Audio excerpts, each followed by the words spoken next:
What's going on, everybody? It is Coach Greg Adams back in here. What happened? Back in here with another YouTube live stream. Shout out to the Coach Gang. And that's you. For being in here, being involved, and being active on this YouTube channel.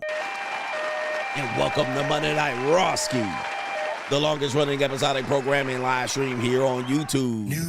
You in here with the Bruce Wayne of this ish, the King of Kings, the King of Content, and the Speaker of Truth, yours truly, the Notorious one, aka Mr. Coach Alini, better known as the Prognosticator, Coach Stradamus. And you're in the Desert Storm bunker with none other than EWF.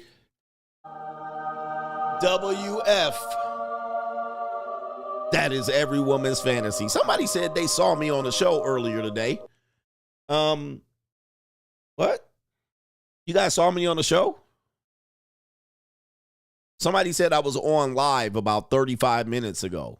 Somebody said I was live on 35 minutes ago. I wasn't live. I was late. I had a doctor's appointment. I don't know what. New world order. What you mean I was live 32 minutes ago? I wasn't on here live. Y'all tripping, man. Yo, what in the what is going on, man? I wasn't live at all. All right, what are you talking about, man? Don't be trying to ruin my brand. What the hell? Oh my God, no way. I wasn't live. All right, I've been sitting here getting ready for my show. I was a little bit behind. They said I was lying. What's going on, man? I didn't even know what. Gotcha, bitch. Somebody was putting up a video of me live. All right, that wasn't me. All right, find it. Find it. You heard me talking? I wasn't doing nothing. What was I talking about? Anyway, this is craziness, man. This shit is going crazy already. It's 2025. Did they have the AI version of me on live? Was it the same setup? I don't think so. Nope. All right, show me live. All right, anybody got any proof, any evidence?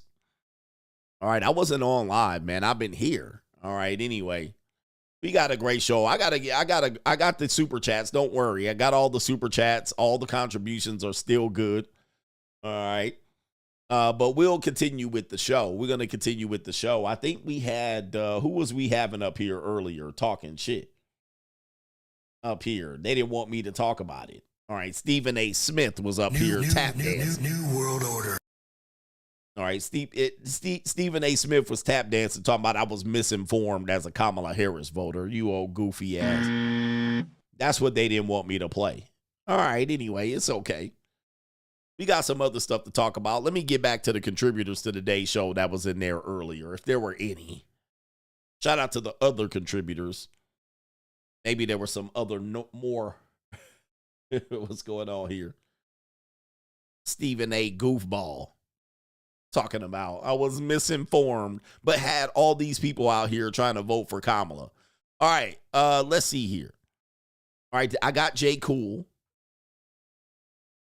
And I got our brother H every day says, that's not an accomplishment. 1,000 dudes at any time and age. Shaking my head, bitches be dumb. It's an accomplishment if only one or none hit that. Now you're a certified ran through and used up. It's best if she didn't say anything. You know, definitely. She got that herp derp and the itchy scratchy out here, man. And the itchy scratchy. Oh, that's nasty. I'm assuming that she took a test.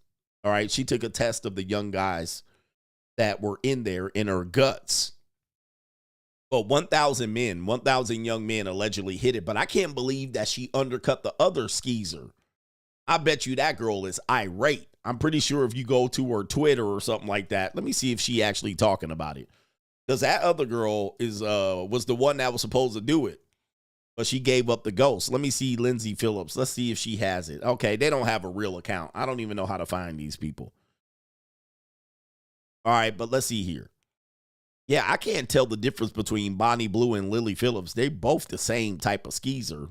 Both, you know, typical Australian blondes or British blonde. All right, nothing upstairs. Dizzy broads. Dizzy broads. All right, let me check what's up over on Venmo and Ko-Fi if there's any supporters over there. Those are usually the... Oh, damn it. Pressed the wrong button. All right. Yeah, I'm confused as to the both of them look quite similar, so I'm literally was confused as to which one of the girls were doing what. Shout out to Cody. Cody Draper, coach, a major something for men lesson. I don't know what it is. A major what? A major for men's lessons is responsibility without authority is slavery. Coach, you and American men deserve better. It's responsibility without authority. That's what we have. That's what American men have, and that's it. That is slavery. So we're literally told to be responsible for somebody that they will literally tell you you have no authority over. And we accept this type of behavior. But then at the same time, we will defend that we're free. Shout out to our brother, black man in the suburbs. He says, Coach Lucario told me to cold approach, and I did. Turns out it was a transformer. Hey, yo, chill, son. Hey, yo. And he says right here on a serious note, the money mindset is a steal. I'm so glad I made the investment. Shout out to everybody on the money mindset. Man, the money mindset is moving and grooving. We got definitely a great support system of people over there. We got some brothers that have insight. We have people in here, contributors. We have a lot of people here that are definitely bettering themselves. It's a Sunday night call. Join the money mindset. It's an absolute steal. The people, and they said this, the people yesterday that are in there, that's been there, they realize it's a steal. All right. It is like the cheapest bit of information you can get out here with the community of men live. We're all live. I know some other YouTubers are talking about that at YouTube University, but it's an absolute steal with the type of inspiration that we have over there. So thank you, black man in the suburbs, for joining us over there on the money mindset, for taking a chance. The group is growing. It grew like leaps and bounds over the last few weeks. All right. It grew like leaps and bounds. And there were two reasons why. I wouldn't tell you why here on my show, but it went up. It's been spiking. All right. But it went up like crazy when I was in Brazil. All right. So, there's reasons why. Because men need to see other men in action. Pause. Prola Grand says, 22-year-old coach gang. He says, I made the switch to fully self-employed a few months back, and each day is nerve-wracking and stressful. And the weeks feel like one long ass work day. Yes, indeed. It is very nerve-wracking when you're out here trying to lay down the foundations of eliminating yourself from the workforce. But it's crazy. But I'm going to tell you, man, if you can survive it, it'll be worth it. But it's going to be years later. It's not easy to do, to pull yourself away from it. But when you're young, you go out there, major setbacks I've had. Even in the midst of building my own self-employment business, it was touch and go for a while, and not for the weak. It is not for the weak. So do yourself a favor. All right. If you stick through it and you hit that sweet spot in a couple of years, you'll thank yourself for it. Many times I thought maybe I should just go back and get a regular job, right? Let me just go back and get a regular job. But I fought through it and I was committed through the process. Now it's easy. It's way easier than it should be, or it used to be, but it is not for the weak. Keep grinding it out. You'll thank yourself if you're able to make it out of it. And, you can always pick up some extra gig work in order to patch yourself up if you are short on dollars. And don't be afraid, man. And even the best of the people that got themselves out of it, yeah, they went into debt too. They were almost, there's a great story about Andrew Carnegie, who, was almost at his wit's end. There's great stories about The Rock. There's great stories about people. That's what we use as inspiration. It's tough, but it is nerve-wracking. You second guess yourself, and other people will tell you, just take the easy route. All right, but for me, I'm glad I did it, and I'm glad I stuck through it. But it's always going to be hard, stressful, nerve-wracking, trying to figure things out. And my biggest piece of advice for men that want to do this is do it while you don't have many obligations and liabilities. But do it before you have obligations and liabilities. There are some men that would wish they can do it, but they have a girlfriend, they have a wife, they have children, girlfriend, wife. all right? Or they have wife and children, and they have a girlfriend, wife and children. Okay, and your children are in school. You know, there's a lot more hard. It's a lot harder when you have liabilities, especially when you have even child support or anything on the horizon that are massive liabilities where you have a mortgage and a car debt and a wife and kids and a girlfriend. Yeah, you cooked. All right, so Pro Legrand, you have to realize that, you know, if you're 22 without, I think you said you're 22. You're 22 without many liabilities and obligations. You know, if you can get out of it now scot-free, you're good. All right. But wait till them liabilities come up. Woo-wee. It is tough. All right. And there's a lot of men that have great ideas. And where are the most of the greatest ideas that have ever thought of? Where do they live? Or if you want to call it living, where are the greatest ideas to be found? Let's see if you remember this.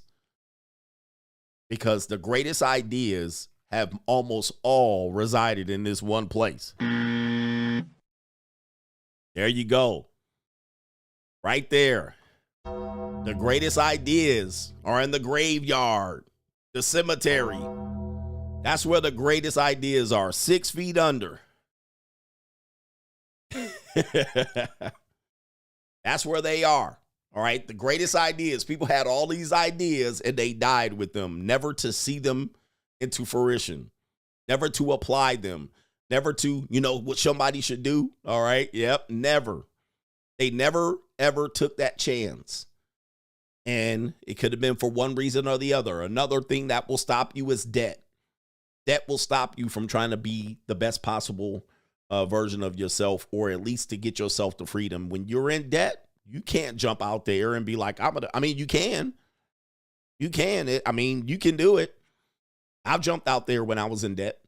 All right. But it's harder because you have an obligation. You have a monthly payment. But the best ideas that have ever come across people's mind are all in the cemetery. Right. So there's no better ideas to have than when you're alive. So, you know, when you're freer, you can come up with some of these ideas and actually put them into action to see if they come up. Yeah, man.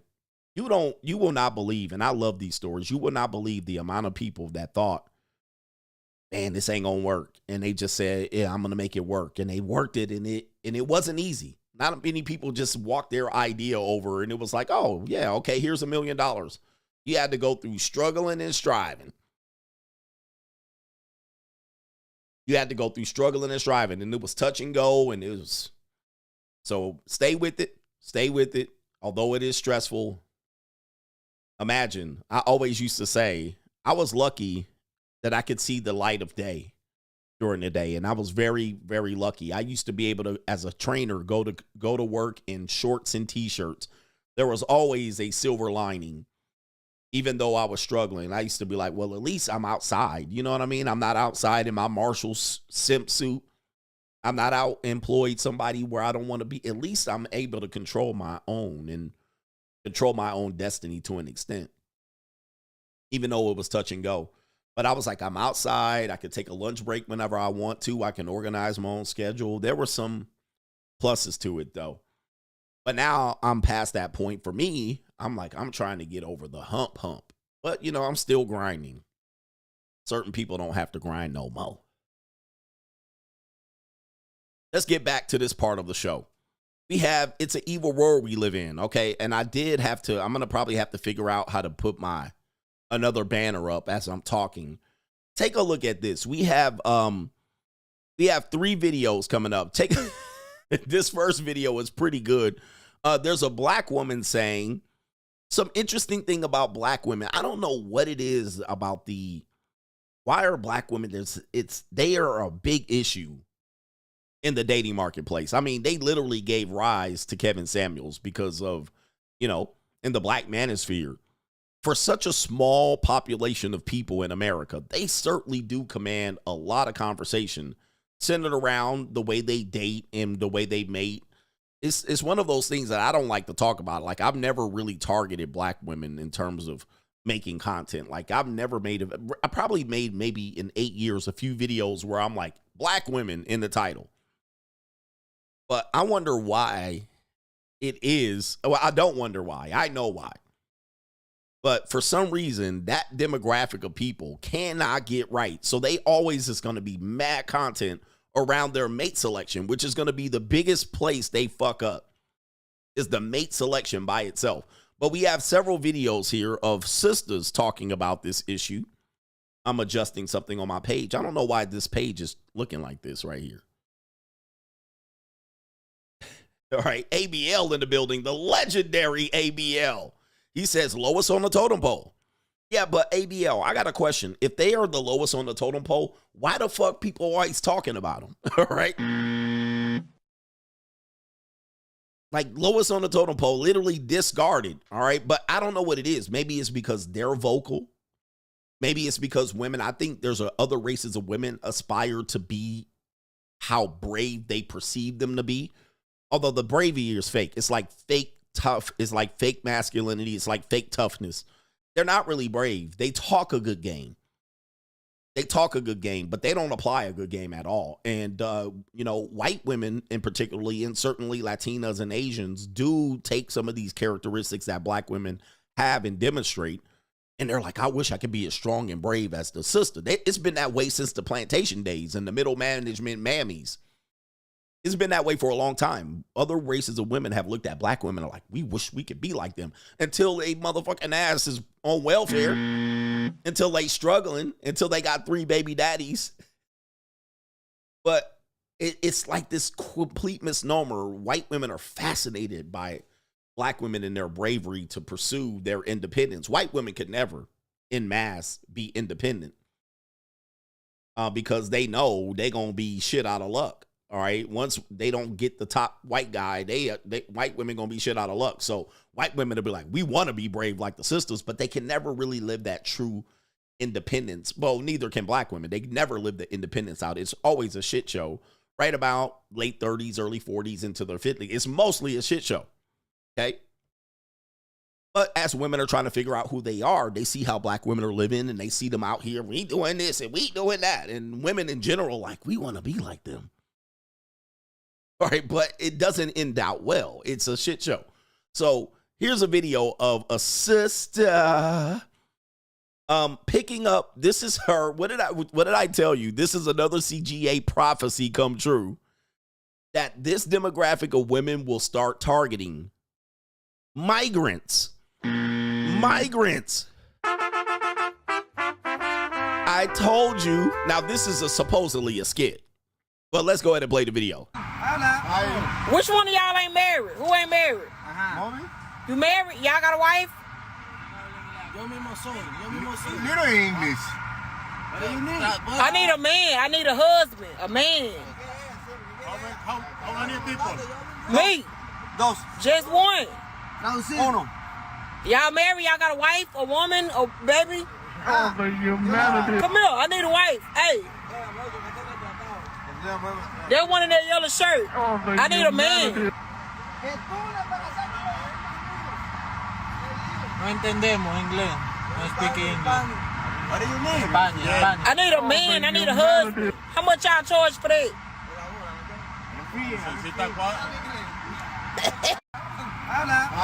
Which one of y'all ain't married? Who ain't married? You married? Y'all got a wife? Little English.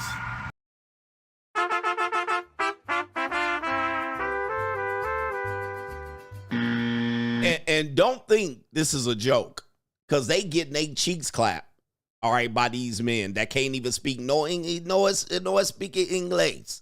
All right, don't think that they ain't out here getting them cheeks clapped for some of this migrant money. All right, but I told you that this is going to happen. I told you this was going to happen. I said these women are going to turn to the migrant men because this is the parasitic behavior that they do. And they call this a joke. This is not a joke. Trust me, guys. They're not joking. This is not a joke. I'm pretty sure if you look at the comment section, they'd be like, girl, you know, now you know Hector got the, all right, I'm telling you.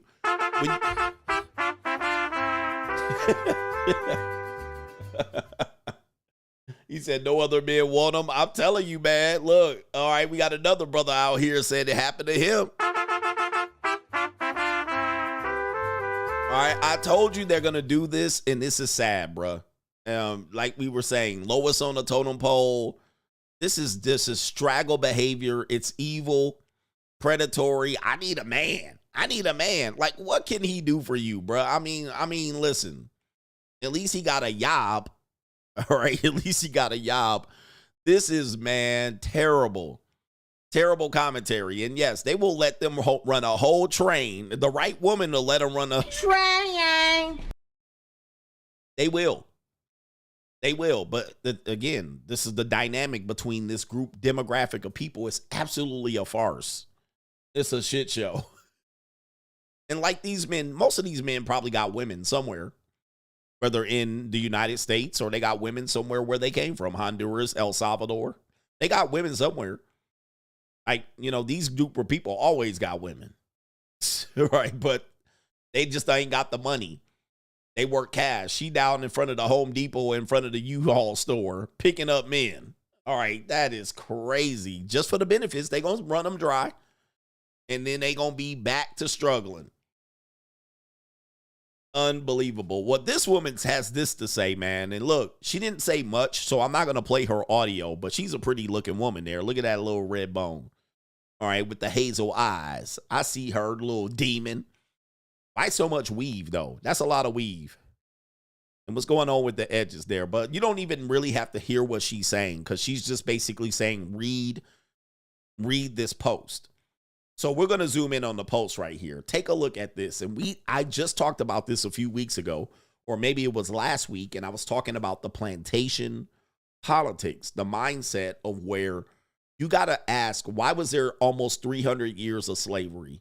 And I said, you really got to look at who was the insider, who was giving inside information. This is a tough commentary. And there was a whole Larry in here, a Mitch. He didn't want to come off of it. But, you know, if you read upon this, you will realize that this is the case. Okay, there is a plant, there is a mole, there is a middle manager, there was someone always rewarded to turning your ass over to the state. All right, in relationship to child support, the legal system, there was always someone to call the police on you. There was also always somebody to switch to Zaddy, snitch to Zaddy. Okay, daddy.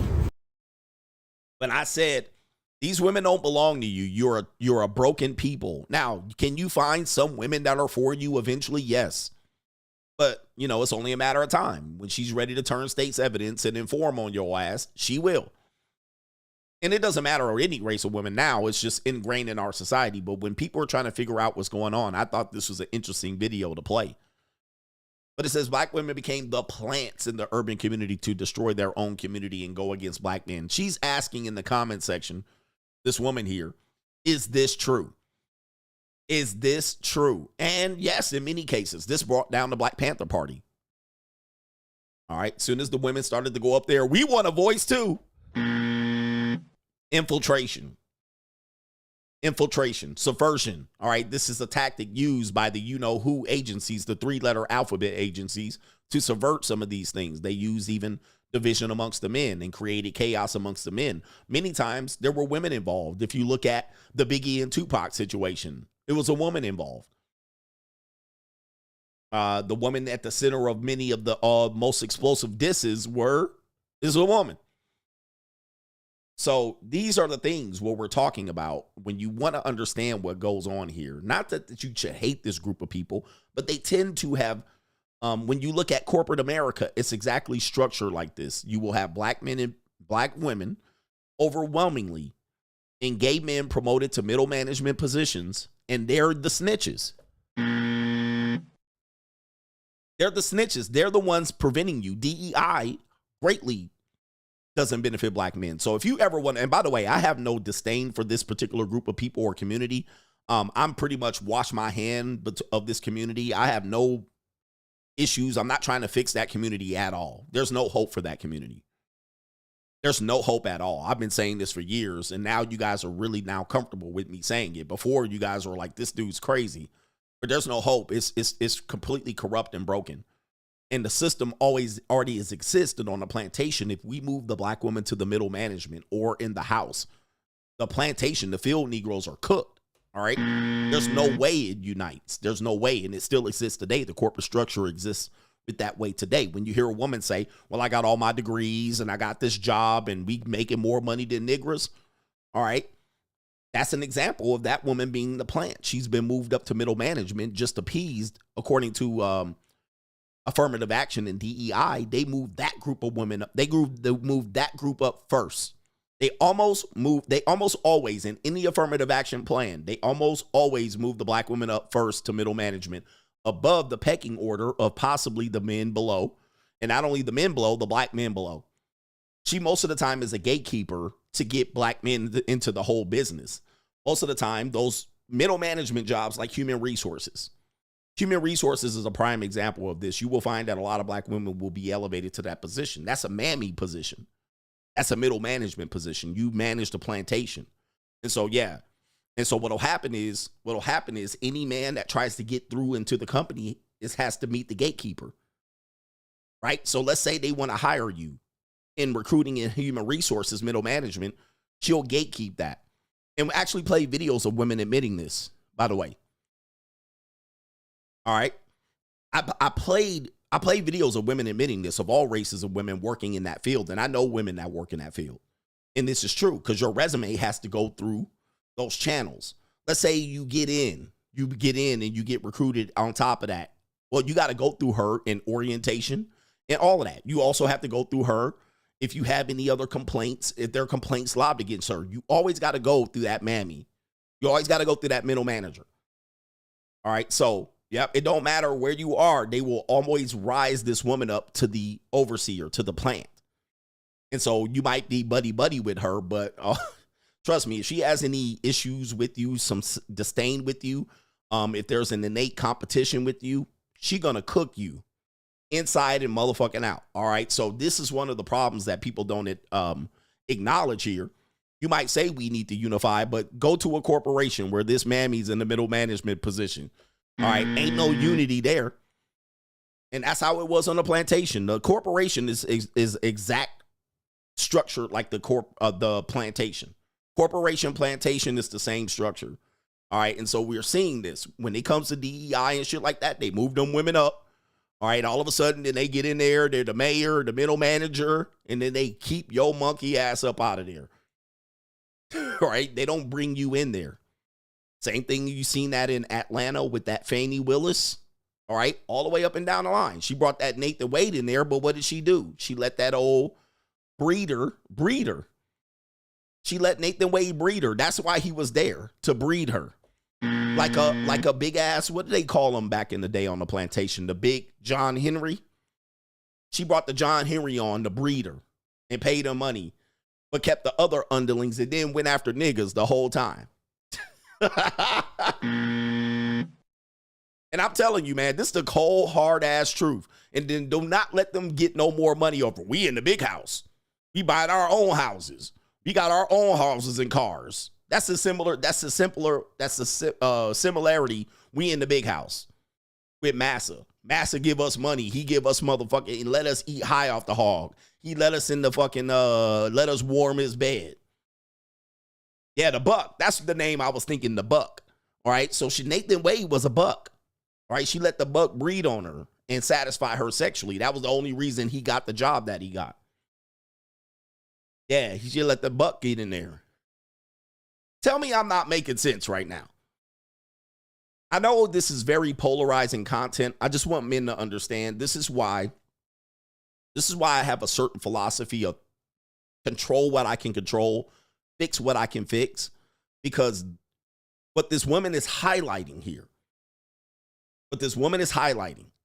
is that you might get a sense of community. You might get a sense of unity, but without circumventing this right here, you have no chance. That's why I don't fight the fight. That's why I don't fight the battle, because everybody will say this ain't true. But what happened when they wanted y'all to vote for Kamala? Come on home. Come on home. Come on back to the plantation. All right, so that they are the overseer. They are the plants. They are the people that when you tell them information, they go snitch to the man real quick. All right, snitch on your ass. Okay, daddy. And they turn your ass over. And this is ingrained in our relationships overall. This is what we call the agent of chaos. I talked about this in De-Evolution, the agent of chaos. While you're trying to run a system, they're the plants, they're the mole in your own home, so that if you don't follow suit, they turn your ass in. They go to the state. All right, he ain't doing what he's supposed to do. What this brother say, Cody Draper, you have responsibility without, let me see what our brother said. You have responsibility without authority. You have responsibility without authority. All right, we're going to see this in Jimmy Butler's case. Am I making sense? We're just trying to make you make sense. This is why I fight the battle that I fight. I don't fight that other hope bullshit because I know for a second, Dr. Umar would never make sure that this wouldn't happen. Because Dr. Umar's smart. He needs their support first. He doesn't need the black man's support. He needs these women's support first to be able to carry out what he wants to carry out. Without this group of women, he can't carry out anything. So he can't degrade them. He can't denigrate them. He can't reveal this as a truth. And this is why I will never fight on the behalf of the pro-black, is because these men are weak. They know they can't circumvent this system. They know we're living under this system. He can't expose this. Anyone, sister, any disagreement here? Any disagreement? That's why I don't fight on behalf of the black community, because they will never, ever overcome this. All right, this will never be overcome. And you're cooked. If you can't overcome this, you're cooked. Okay. By the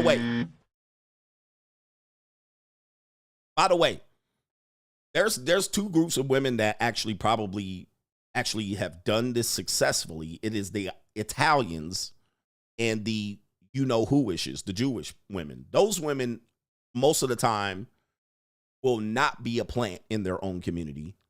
And during their most tumultuous times where they were trying to establish independence away from the system, those groups of women, historically, you can see through the Italian mob and the rise of those communities and getting themselves separate. Those women rode with their guys. And the you-know-who-ishes, the Jewish women, rode with their guys. They did not become plants in the system against the men. Where in the black community, the black male has to overcome the black woman first before he overcomes the system. All right? Italian women wasn't going for that back in the 60s, the 70s, and the 80s as they were rising out of the ghettos. They have demonstrated through the rise of the Cosa Nostra that they would not go against that. They would not go against that. Therefore, they were able to preserve whatever they were trying to get out of. They were like, okay, you're a plumber. All right, honey, you're a plumber. All right, oh, I guess that's you run a plumbing business, right? They didn't snitch on them. They didn't run to the government and snitch on them guys running plumbing systems, and they're also running La Cosa Nostra.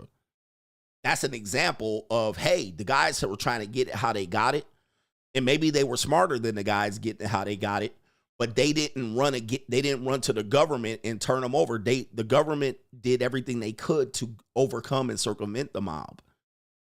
And the women didn't turn them over. Now, if the black men had that in the hood, they would turn them over. Or you would hire a woman, Fannie Willis, to go after them and attack them and spend the most money in any goddamn trial to go after an alleged La Cosa Nostra black mob. A gang, they called it. You see what I mean? You got a black woman, you just hired her as a bulldog. You hired her as an overseer. You hired her as an insider. You hired her as a plant. And then she goes like an attack dog and she attacks those group of men. Okay? For better or for worse.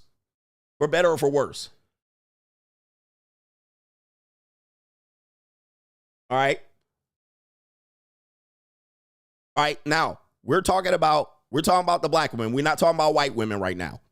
We're not talking about white women. You want to talk about it's the white women? No. We talking about black women. Stay on subject. All right, stay on subject, man. Now, we're going to talk about some white women later because we know the white women. Where the white women I got plenty of smoke for this white woman, alleged white woman that's going to go after Jimmy Butler. But stay on subject. All right. First of all, if you say but to anything I said, you might as well just say, Coach, I agree with you. Let me talk about some white women. Okay. And just be saying, yeah, but Coach, the white women. Oh, hold up. Let me slow you down. Don't say, yeah, but Coach. Say, Coach, I'm going to have to agree with you in this. Can we actually address the white women too? Yes, we can. That's how grown men handle this conversation. You're trying to then pivot and fucking change the subject matter to please you. But Coach, but when the white women, okay, I got that already. We'll get to them. So do you agree with my initial statement? You agree because you said but. That means you agreed with what I was saying. You just didn't want me to talk about that no more. So you wanted to switch. Let's go back. You agree with me, correct? And what I'm saying true? What I was saying was true. You just wanted me to switch it over to another group of women. Now, we're not going to do that over here. What I was saying was true. And you need to acknowledge what I was saying was true before I switch it over to what you want to talk about. But I'll talk about that in due time. So what was I saying? Was I saying it was true? Did you agree with me? You did. When you said but, you agreed with me.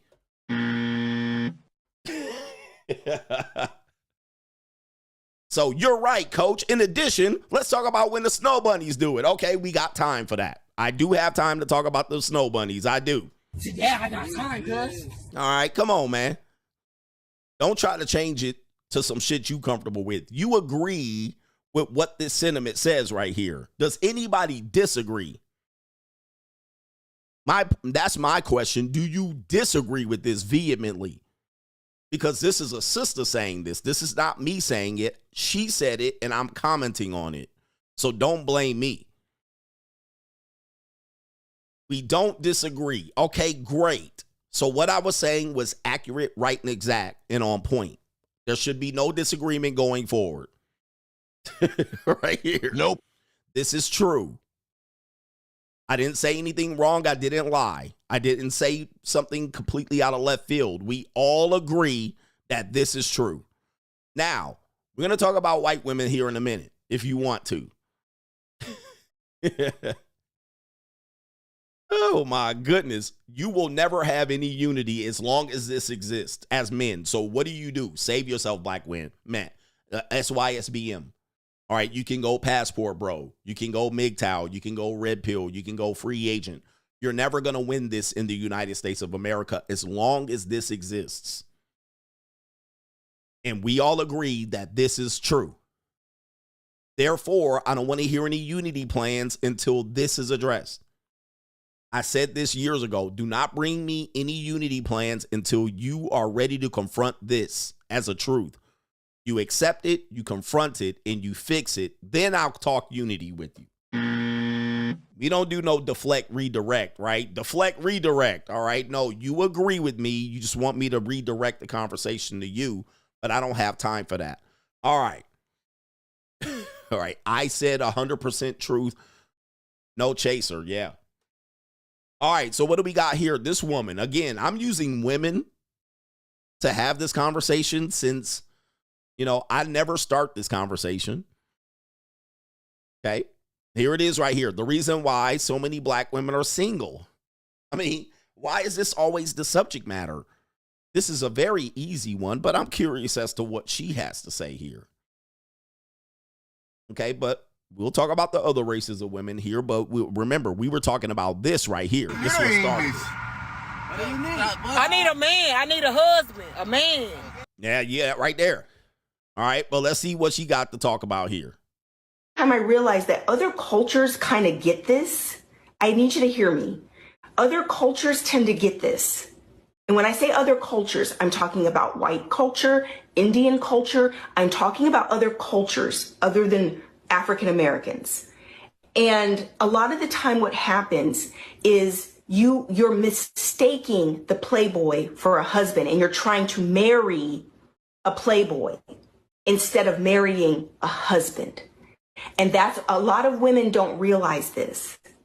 A lot of women don't realize this, and this is why you continue to have such horrible dating experiences, because you could be sitting there ignoring the husband material, ignoring the man that is already put you in his forever category. A man will sleep with you, hang out with you, Netflix and chill with you, and you are not his type at all, but he enjoys the sex, he enjoys your company, he enjoys the fun. And now as a woman, you've put this type of man into the husband. Is this Rebecca Lynn Pope? Yeah, she's a flip-flopper. She'll put pressure on, but again, like many of you guys, you'll let the pressure off. All right? You'll let the pressure off. So, yeah, she's talking about you get the pookie. All right? Pookie-philia. Now, yeah, people say they don't realize it. I disagree. They know. All right? They absolutely know. They know what they're doing. What they want you to do is avoid holding them accountable for what they're doing. They know exactly what they're doing. This is why they out here like this. Harry, y'all got a wife, a woman, a baby? Come here, I need a wife. Hey. I need a wife. All right, hey. There's one in that yellow shirt. I need a man.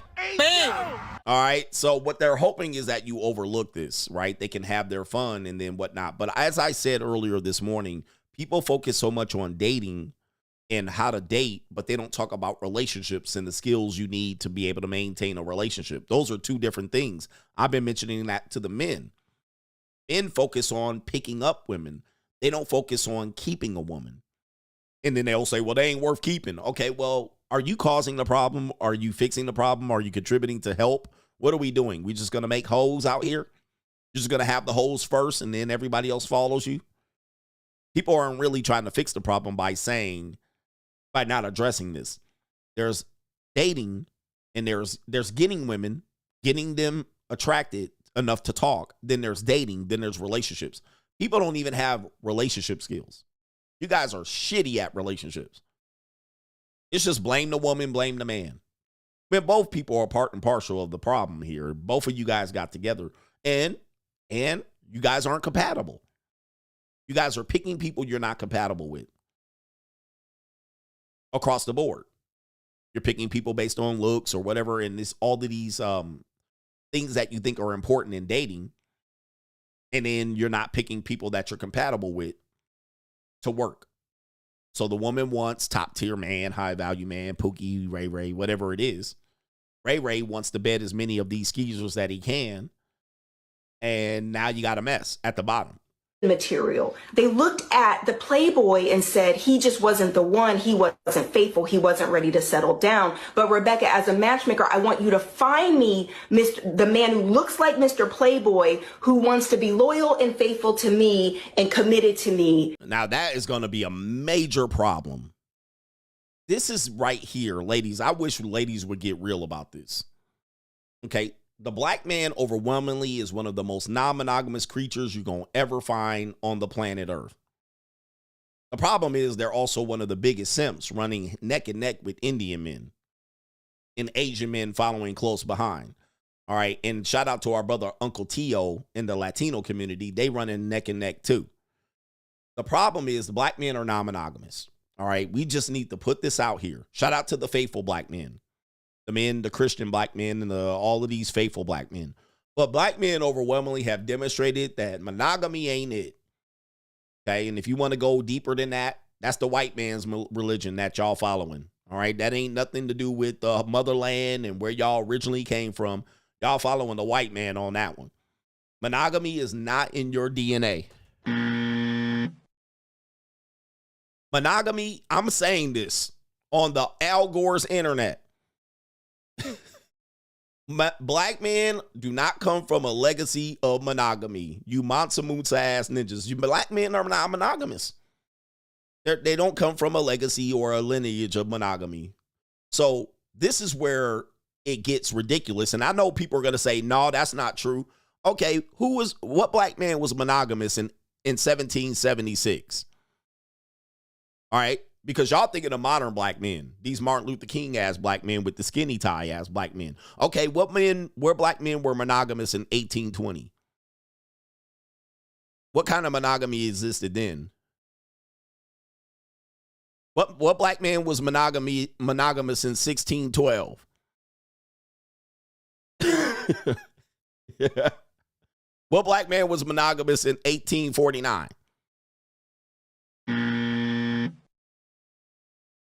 Where was the marriages and monogamy and the settling down at? Where was they at? Now, that don't mean the man wasn't in love with some woman and wrote some poetry and shit and played some Chicken George. Okay, yeah, that doesn't mean men don't fall in love with a woman. But this idea of that men are going to find, from the woman's perspective, men are going to find me so valuable, he's going to forsake all women going forward. It ain't going to happen. This is not going to happen, all right, to the majority of women. Yeah, he said, hell, 1920. What black man was monogamous in 1920? Like, bro, this is not a thing. This is only a thing with you Sambos today. You're trying to achieve the white man's, the white Christian man, your master's. Damn, the word slips my mind. I can't think of the name. Begins with a U. All right, but it's basically a perfect society. Utopia is the word. You're trying to get the white Christian utopia, where you assimilate in communities with monogamous wives. That's the word I was looking for. All right, but you black men ain't monogamous. Period. It's not thing. And so for these women that keep carrying on because they're corporate mammies, middle class, middle management mammies, they think they just gonna get one black man for themselves. It ain't gonna happen. And by the way, for anybody that disagrees with me, just remember, I don't lie. Ask yourself this, sisters, are you here? Okay, you're present. You're disagreeing with me. There's a simp disagreeing with me right now. And I'm right and exact again. I'm gonna ask you something because I'm preaching here.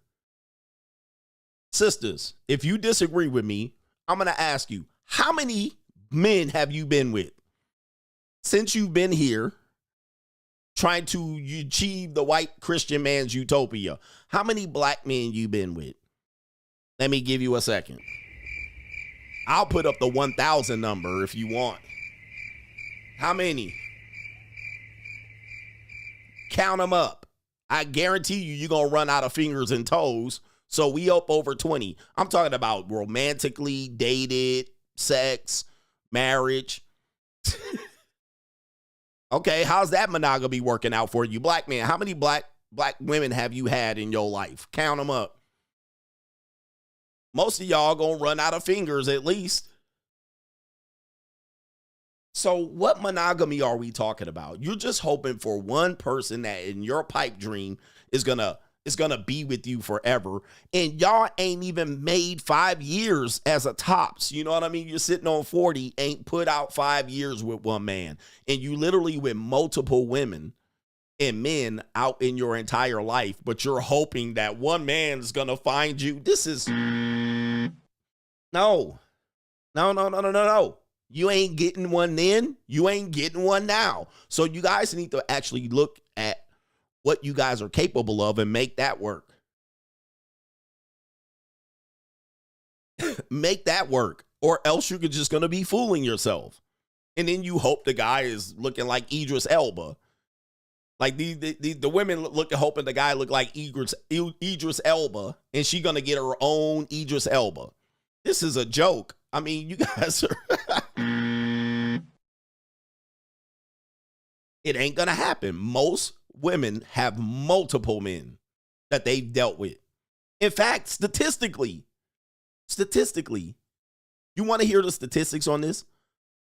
More women have multiple children by multiple men than do men have children by multiple women.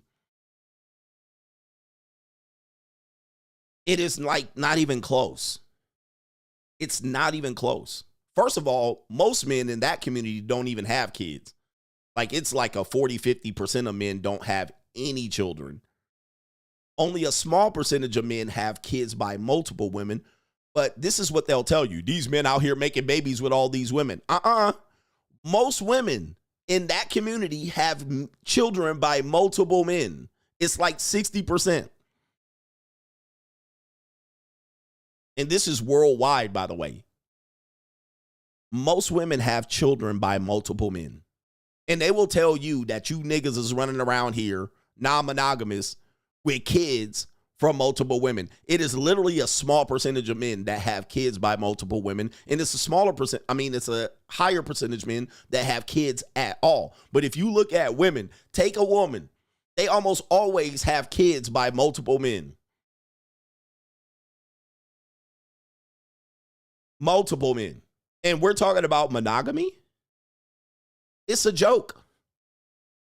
Then we put all these false expectations on people late in life. And it's always these women late in life, 35, 40, 45, 50, trying to figure it out. But look at most women. Go to a poor economic place. Most of these women have kids by multiple men. 1, 2, 3 baby daddies. Right? But he's supposed to come in right off his horse being a high value man and just give her the world. I mean, it's a absolute farce. It's a joke. I mean, you guys can waste time with this, and hopefully you guys are successful with this if you do pursue this. But I think it's funny. And this is why she's saying why they're the most single. What is she saying here? Why they're so single? Why are they always single? And find me my husband, but I want him to look like Mr. Playboy and act like Mr.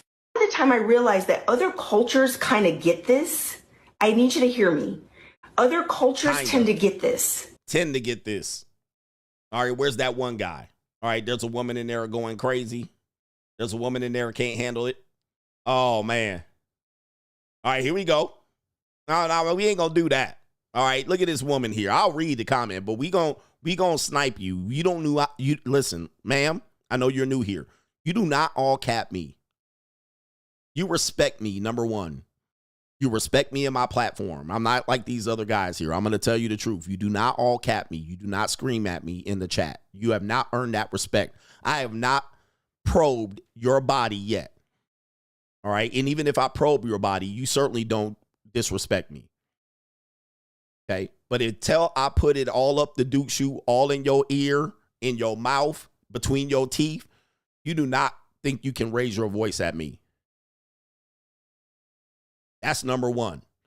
That's how I work around here. I'm not one of these sky daddy ass regular dudes out here. I'm going to tell you how it is. I'm a non-monogamous male and I'm clean. My dick clean. I took all my panels every 3 months. I ain't out here with multiple baby mamas. I got one baby mama. And she crazy enough for me not to have two. Okay? She crazy enough for me to not to have two. All right? So I done learned enough from one goddamn baby mama not to have two. All right? She got enough for me for have 5 baby mamas. So I'm out here. I was married. I was a leader of my family. I was a patriarch. So you're going to come over here with this bullshit talking about I thought men led. All right? I'm leading you right now and you're yelling at me. You thought men led, you're watching a man lead right now. So that's number one. And the one thing you guys get wrong, the one thing women in America get wrong is that when a man leads, you can't shut your goddamn mouth and watch him lead. You always got to tell us how to lead. Well, listen. Silence, you fool. The one thing you better learn if you want a man to lead, you're going to sit down and let him lead. You're going to sit down and keep your mouth shut and then follow instructions, which I'm giving you here. I'm giving you instructions and you want to all cap me. That's what you not going to do. You going to shut up. Let's see if you can do that. I bet you can't. And this is the reason why your community looks the way it looks. Because you can't keep your trap shut. All right. When a man is leading. Silence, you fool. It's that easy. And I challenge you to do it. You can't do it. You can't say, Coach, you're right. You can't do it. You want to come in here with that bullshit that you want to have that circular conversation like you do with these other Negroes. I ain't going to let you say I thought men lead. I'm leading you right now. This is demonstration and you can't follow. Silence, you fool. It's that simple. And because you want to run your lip and disrespect me, you get sniped in the comment section. And you got to have another profile and wait 20 more minutes to run your motherfucking lips. That's how we do it. Shut up! I mean, it's that simple. You want men to lead, shut your mouth at the same time. It's not that hard, but you can't do it. You want to run your damn mouth, and that's why you live in Indianapolis, Indiana. That's why you live in the slums. This is not that hard to figure out, and I'm telling you, gentlemen, look at what we got right here. Look at the example these people lead right here.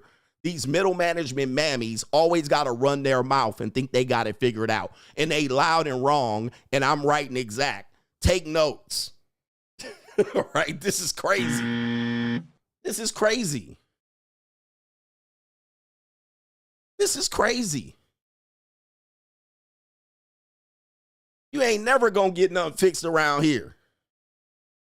But these people always telling them, I thought you would lead. I'm leading you right now. You see the demonstration and you can't handle it. You're jumping out of your skin, ready to jump in your zaddy's bed to warm it up. That's what you ready to do. You ready to run to your white man. You ready to run to these migrants out here. That's what you want to do. But you think you're going to be able to overtalk them?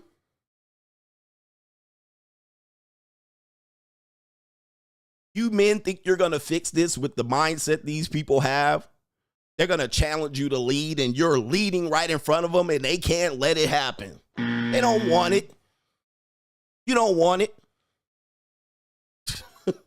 These people don't want it. And I'm telling you, man, they don't want to be led. They're honorary bulls. They're motherfucking like honorary mules. They don't want to be led. They don't. They want to lead you right to the goddamn abyss. That's where they're going to lead you. And you're fighting this with me. There's a man out here, Daryl's out here, fighting me, trying to make this happen. They don't want to be led. They want to be heard. They want to talk. And they want to have circular conversations leading absolutely nowhere. Stubborn mules, honorary bulls. And you're out here trying to have relationships with these people. Where's my sister at? Crimson Cure, these hyenas.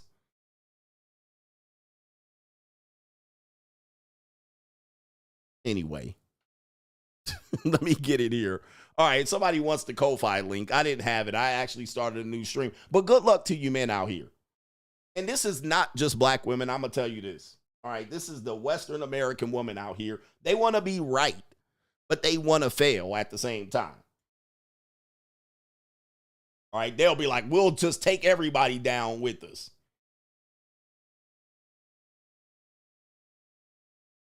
I'm not saving this community at all. I have no interest in saving the modern American relationship. I have no interest. Just because I see shit like this. What did we say earlier? She must not have been here when we said this right here. Industry plants. They're plants. They want to be right. But there's a difference between being right and losing and literally being able to shut up and get a dub somewhere. You want to win or you want to be right? Do you want to win or do you want to be right?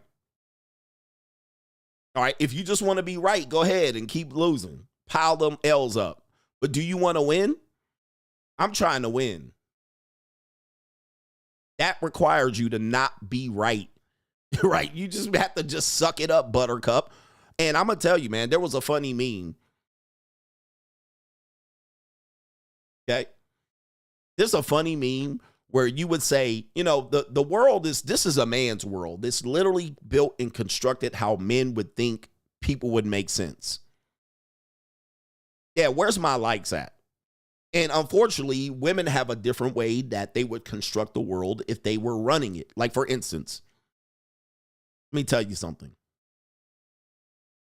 They have intersections and streets that are organized by men and civil engineers and planners, and they plan out communities and roads and shit. They put turnabouts and all kind of crazy shit that men thought about.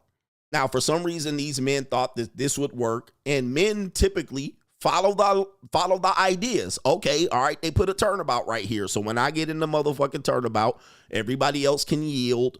They have to wait for me to go as long as I'm in the middle of the damn turnabout, and then I get out the turnabout, and then other people can go. This is how the world is designed, and unfortunately, since men are powerful and physically imposing, we get to decide shit. Since we're going to build the road, we get to decide it. Now, here they come along. Their brain doesn't work that way. They work a different way. They have a different way to sniff out what would be right. Unfortunately, the road is already in front of us. So they got to follow what we're doing and shit with their left-hand brain, with their emotional brain. They can't just be like, we need to erase the road, and they don't have that power. They haven't had it for many years. So they got to follow what we're doing. But here they go in the goddamn turnabout, and it's a clusterfuck. They stopping when they supposed to be going, right? They can't even get in. They like double dutch. They can't even get in and shit. They driving all slow through the motherfucker. You like, this completely makes sense. And it's not just that. It's everything that we do on a daily basis. Their left-hand brain and our right-hand brain are not in unison. So they're like, well, it should not work this way. Well, unfortunately, you're not building the road. You're not building the stop sign. You're not building the street lights and the lamps. So you got to literally do it the way we would have to do it. They literally have to live their world like this. And it's quite frustrating. I know it can be quite frustrating, lady, but I'm going to ask you something. Do you want to be right or do you want to be alive? Do you want to be right or do you want to win? That is the plight of the world that we live in. It's a man's world designed by men, conquered by men. We set the fucking rules, and we gonna win, and we gonna be right. We gonna win, and we gonna make sure everybody's alive. You, on the other hand, want to be right, and we all dead at the end of the day. You want to be right and have everybody dead. People pile up. 18-car pile up. But you were right.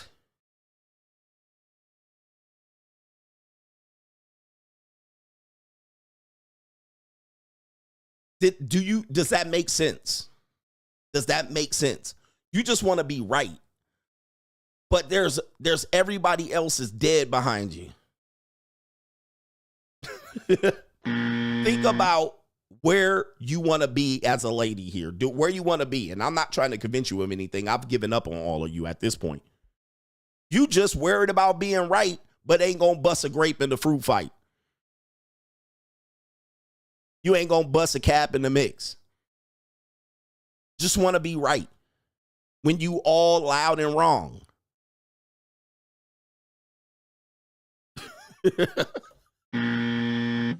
Not only that, you don't even want to take responsibility when the shit don't work the way you think it should work. When you go out there and do it and you have an 18-car pile up. Now it's everybody else's fault. That is the difference. That's the world we live in, and it can be quite frustrating that you're allowing yourselves to live many, many years with that right there.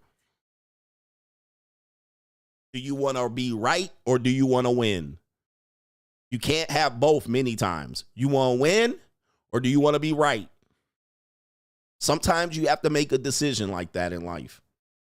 That's why I chose the free agent lifestyle. I'm going to be right and win. Because I'm not going to try to get these stubborn mules, and I'm not going to try to get these horse to the trough. All right? You can lead a horse to the trough, but you can't make them drink. All right? I've given up on trying to make these women drink. I'm giving up on trying to make these relationships work. They're unworkable. They're wreckable. Because they want to be right. They don't want to win. What's going on with the likes? I can't get the likes up. But let me get to these super chats here. You want to be right. Just because you can move your mouth don't mean you need to be letting no words get out of it. Why don't you just step out of the way?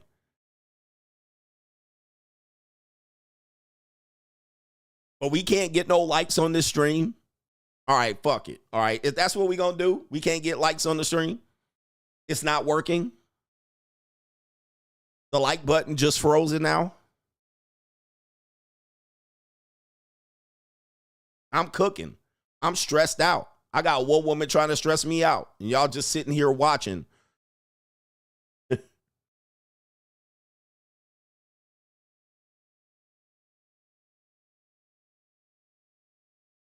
But this is the world y'all trying to make work. And not only that, men have been suckered out of not leading because we got women need a chance to lead ass ninjas.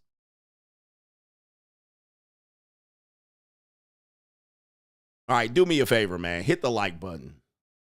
The Money Mindset 2025. Join us if you are looking to elevate your mindset to the next level and get your financial information and game back to where it needs to be. This is the Blue Chip Mindset on steroids. We have 80 plus episodes from the last 2 years that you missed available via playback. You can get all of those episodes. Also, every live stream on Sunday night with all of our great contributors with subjects, cryptocurrency, investment, money 101, money 201. Also, if you're looking to become a social media content creator, this is the group for you. 2 times a month, we give you content creator information about how much money you can make via content creation. What are the most popular forms of content creation coming forward in the next few years, and how you can capitalize on an opportunity to be a content creator. Join patreon.com/Coach Greg Adams to find the Money Mindset link. Let's get our blue chip mindset on. The window is still open. Let's go. The window is still open. Let's go. Let me get the super chats. I got the main event coming up. Stressing myself out. And I got the main event coming up here. You're talking to a man that was managed to almost be married for 10 years. This is a very, very, very difficult task to do. In fact, the average marriage, all right, the average marriage doesn't even make 10 years. You guys realize that? The average marriage doesn't even make 10 years. I was able to successfully do it, and not that I had a successful marriage, all right? I think successful marriage is till death do you part. But I got some of you people up here ain't even had a boyfriend and a girlfriend for that goddamn long. You ain't even had a marriage. Telling me what to do. All right, come on, man. This is a disgrace. You can't even get 10 years in. And that's 10 years. That was almost 10 years. That was just the marriage alone. It was almost 9 years. That wasn't the courting, the dating, the getting to the part. Most people can't even accomplish that today. You wish you can accomplish that. You can't even get close to that right now. But here we are. Nobody want to listen. Everybody got an opinion, but opinions are like assholes. Everyone got them, and they're stinky, all right? They're shit opinions. But I got the formula. Shout out to Kaylin says, women love to constantly cheat the game. They'll say they don't like most men when those men could have been monogamous to them. Exactly. The top men do not have to be monogamous if they're being pursued by 90% of the women. If a woman wants sexual fidelity from a man, she needs to go for the man who's bagging groceries or flipping burgers. This is true when they say, well, I have a type. Here's my opinion on type. Okay. My opinion on type is who you need to fucking sleep with. Okay. Your type is who you want to fornicate with. I'll be all fair for that. But when you're looking for a lifelong mate, you need to give up on your type a little bit. You need to give it. Your type is not your type. Most of the time, the reason why your type is not the person you need to be in a monogamous relationship, should you want to be that, the reason why is that most people, men and women who go for their type, oftentimes put up with so much bullshit from that person. You give them all kind of goddamn rope to hang yourself with, is because you give concessions to people who are your type. You give way too many concessions. We've all been there. We've all been there. We got a girl, she a muskrat. You like, whatever, this bitch. All right, let me hear. Come here. You like, you just whatever. But let you get a fine ass girl. You like, I know you going to girls' nights out. You start doing all kind of concessions, letting them run all over you, letting them disrespect you, because you know you batting out of your league. You know you don't deserve it, and you letting them, you can have an extra boyfriend and X, Y, and Z. That's not your marital lane. So if you want to type and be around your type, Go pay for your type. Ladies, go let Chad Tyrone nut all over you, but that's not your husband right there. That's not your husband. Your type is not your type for a reason. Most of the time when you are out here, right here, well, most of the time when you're out here and you go well above and get your type, you are most likely going to mess that up. You're most likely going to mess that up because that person is not compatible with you. They'll be like, well, I guess I'll use you. I guess all right, you want me so bad. You sending them 4-page letters and closing it with a kiss. You guys don't have to realize your type for sexual attraction and your marital type are two different people. Those are going to be two different people. Sometimes you're going to luck out and you be lucky for that marriage to last without you getting drugged. Okay.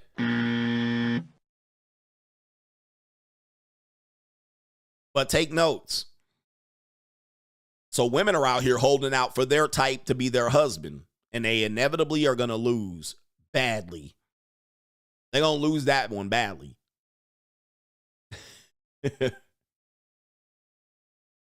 Shout out to our brother here. Maryland guy says, hey, coach, did you hear Kamala Harris's house is in danger of being burnt down because she lives in Brentwood? You know who else lives out there? All right. I'm not going to say what race, what people. We know I can't say that. He says also the irony of her own political policies. Yes, indeed. Kamala Harris. Look what she did to my car. Look at this kid to my car. I can't stand this hole. I can't stand this bitch. Kamala Harris is out here, so did the Black Lives Matter woman. Patrice Cullors had 2 mansions that burned down. Damien says, Coach, not all of us K-Dot fans are bloggers. And he also adds posers and fake. I'm one of the originals. Me too. I'm actually original K-Dot fan. He says there were no more truer lyricists before K-Dot showed up. He says everything was gangster rap. A lot of us K-Dot fans became fans because he brought back that. And that's where it ends. That's where the chat ends. But I understand what you're talking about. He definitely did bring back a style that we wanted to look at. And he was from LA. He talked about gang shit, but he didn't talk about it from his perspective. So I did appreciate him. And by the way, I love that one album. You know me, I'm not going to remember the name. I think it's Diary of a Mad Kid, whatever that album was. And Mad City, Good Kid, Mad City. Great album, man. I listened to that one. That was one of the albums you can listen to right all the way through. Right all the way through. And he had funny skits on there. With his drunk uncle or mama.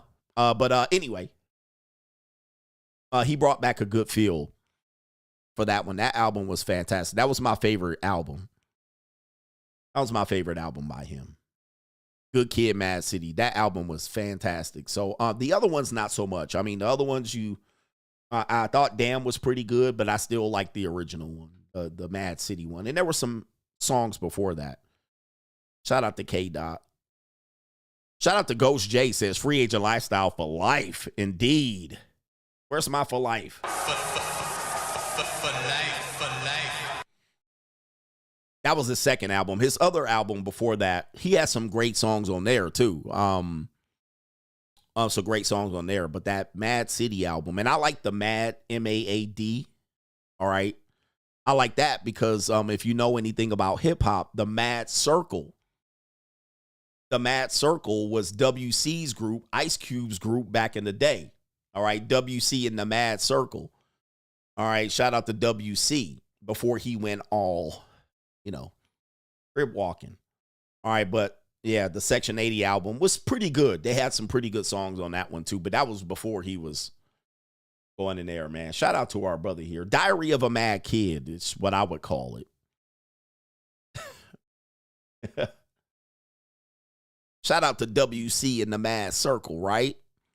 Ain't a damn thing changed.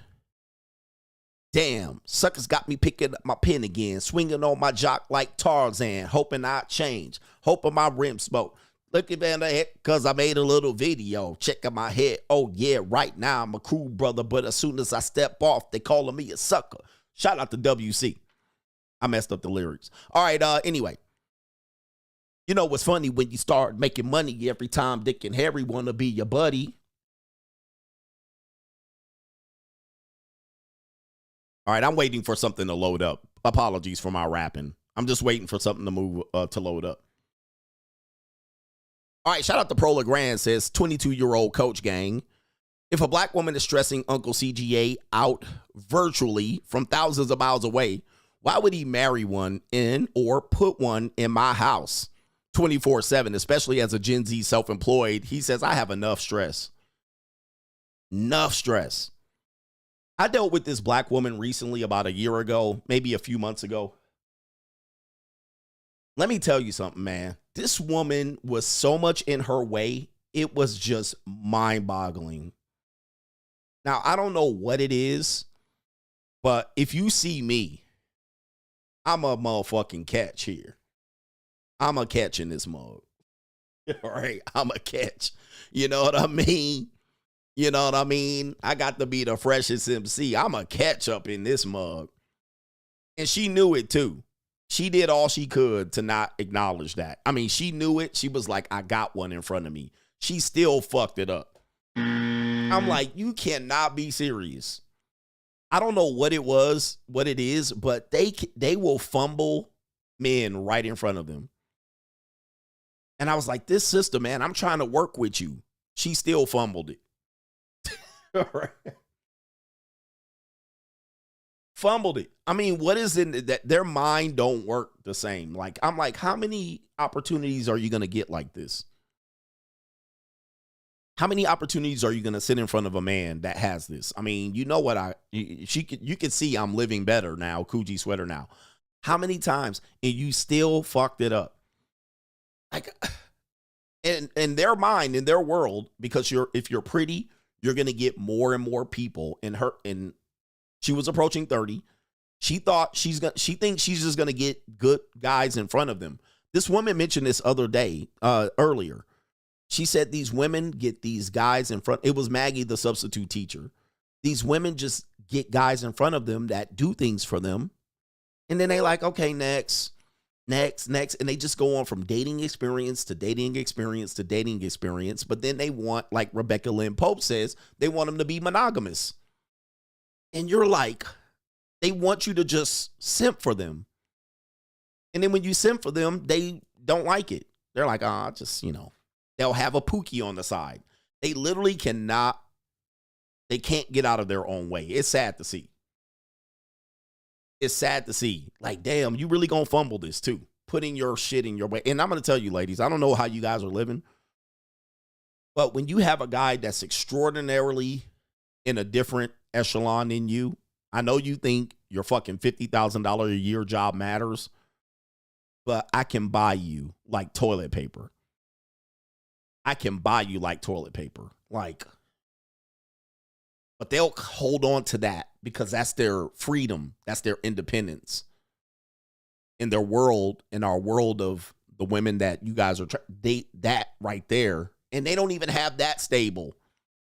That literally will be the most unstable part of their lives, but they'll hold on to that and cling to it instead of going, all right, let me shut up and win. I'll just have to shut up and win. I'll just shut up and win. They can't do it. No government name. When I asked men in other countries, would they marry an American woman? They all he says all of them laugh and say no, except the guys who might do it only for the American passport. But that's it. Besides that, they would only sleep with them and nothing more if they're not fat or nasty looking. Shout out to you right there. And he says, as an American Gen Z, who's black, that has worked and lived in many other countries, anytime American women, especially BWs, talk in a non-aggressive masculine or entitled or condescending tone, it makes my skin crawl because I know it's not their actual voice and personality. Non-aggressive, non-masculine, or is it non-aggressive and masculine? All right, shout out to our brother, The Real Fit Style says, Coach, stop. You had me rolling, laughing, cooking this chick. All right, and she's still waiting 20 minutes right here to get back and still get in here. You already know, says vanquished her. brought her back to life and vanquished her again. Soul Crusher Coach Adams. Let these folks know it's time to win. The only thing I am worried about is winning. Okay, I want to win. I want favor. I want advantage. I want power. I want control. I want to win. That's the only thing I'm worried about. I'm not really worried about people's feelings either. Now, I will say, not many people will deal with me based on that, but I don't care about your fucking feelings all the time. I'm not going to have this at the top of my mind. Suck it up, Buttercup. You want to win? Don't cry, dry your eye. You want to fucking win? Like, people want to literally lose, worried about their feelings all the time. This is a weak position. Although I will say it's important for you fucking lames and losers to worry about that shit. I'll fix that later. Right? I'm trying to get a dub. I'm trying to win. Now, you want to win? Or you want me to wipe your fucking tears?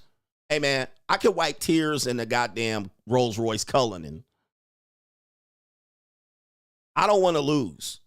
And people will literally set up to lose to honor their feelings, which are fleeting. Feelings are fleeting.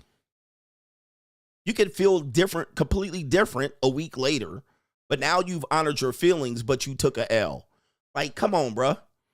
I don't get it. Feelings are nice and all that. I get it, man. We're human beings and all that. We can lick our wounds another day. But I got to win. I got to win now. So if you want to win, let's go. If you want to fuck around and sit around and powwow and have a goddamn therapy session, go fucking lose. I don't care.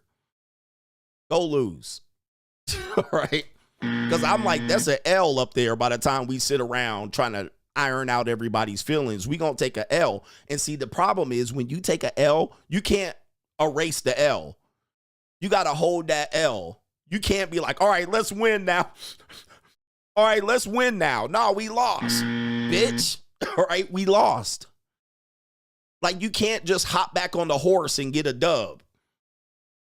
You took that L to honor your feelings. And I'm a narcissist. I'm a straight up narcissist, right? Like, I'm that guy that be like, man, fuck your feelings. Like, I don't got time to address this shit. Like, I'm trying to get a dub by any means. And you sitting over here having a fucking tear jerk. Like, I don't have time for this. I don't have time for this. We can address this shit later. Let's go. Pick up your bags. Like, come on, bitch.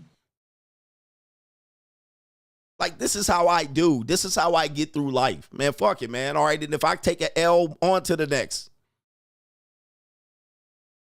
But this is how I do it. This is how I've always been. This is not an act. Everybody knows this. This goes for family members and friends. I'll be like, all right, out the fucking way. All right, let's go. All right. Get out of my way. This is too much. Want to have a talk? Yeah, we'll address this shit later. All right, when we building a house. All right, now what do we need to work on? Let's get some therapy. I'm trying to fucking win. I will remove your ass out of my life on that feeling shit. Now, I get it. It's not the most. It is toxic.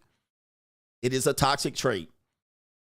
It is a toxic trait, but that trait leads me to be a winner in many areas. And it has forced me to take some L's for some fucking being around losers that didn't want to really win. They just wanted to get the results of winning. But you know what you're going to have? You're going to have a pity party of reservation 1. Yep, pity parties are only self-invites. Pity party of 1, you're going to be sitting by yourself, sulking. And I'm going to be on to the next. So this is where people are trying to figure out. They're all trying to get their feelings being a priority. I think this is a weak position. This is a weak fucking position that we're in our world today, where feelings trump facts, feelings trump everything. Feeling trumps win. Y'all rather hold a L and get your feelings right than to get this dub. I want the dub. Fuck your feelings. I want to eat. You want to eat? I'm trying to eat. I'm trying to live the life I want and have possibly imagined in my head. Them feeling shit, man. Hey, yo, you can go to the corner with that shit. All right, but you ain't gonna go ride with me. All right, that's just me. And this is not an act. People know this. Boss up, nigga. My life reflects this. When I start catching L's, it's all right, here we go. Somebody got to get cut. All right, anyway, I do have a lot of other people to acknowledge. But I have a main event that I need to get to. So let me do the main event. And then we can talk about everything else. And this is one thing, ladies. This is your one fucking crutch that you have ruined many of relationships based on your feelings. The ladies have. You've ruined relationships just because you wanted to be loyal to your feelings. Only for your feelings to change, right? Your feelings have changed and you're like, oh, you ruined your relationship and now you took a 40-year L. You put your kids in harm's way. You gave your kids far less than you could have got by just going, you know what, let me just suck this shit up. You guys have lost your way in life in favor, trying to honor your feelings. This is a weak position. It is a weak pursuit, and it leads to nothing but haterism and jealousy. Because the people who win, they fix that shit later. But you honor your feelings first, and it's a loser. It's a path to loserville. Now, you gonna tell me some NBA player says otherwise. That's a different breed. But we ain't 25-year-old NBA players that been given money since we were 19 and 16 years old. All right, those guys have some mental health issues that need to be addressed based on them living a different life. They're grinded already and they got their riches. We're talking about people that wake up every day and come out here to win only for one person in their life, an important person that they committed to choose to lose and to be right. I refuse to lose. I wake up every day. I refuse to lose. And ain't nobody that's going to honor their wrong ass feelings going to get in my way. You will be eliminated, cast to the side. I don't care if you're a family member, a friend, a child. I don't care what it is. I don't got time for that bullshit.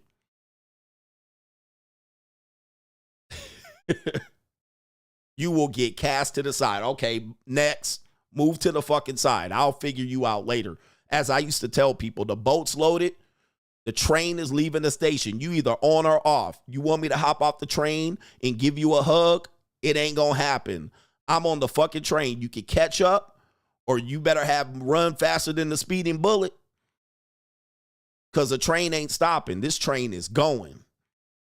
And it's packed and loaded with all of my shit. You either on or off that motherfucker. You're gonna be on the platform. And I hope you can catch another train. But I ain't gonna be on it.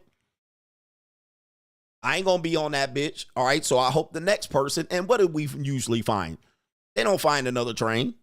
They don't find the next person. They end up fumbling the person right in front of them for their feelings. Right? But they want you to hop off all of your pursuits to give them a hug. Man, get the fuck out of here, bro. Don't let people do this to you, man. You can do that later in life. You can do that later. I'll do that when I'm 50 and 60 years old and shit. When I slow down and shit, sitting on the bench like Captain America at the end of Endgame. All right. Let me heal some of these fucking wounds.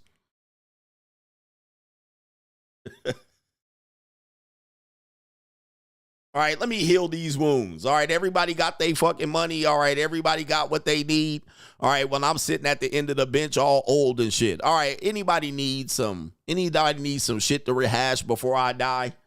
All right, I'm about to die in the next couple of years. So anybody need to fix some trauma? Bitch, you was eating. Okay, you ate right. You ate right. All right, shut the fuck up. Right? You ate, right? Okay, well, shut up. What's your problem with me?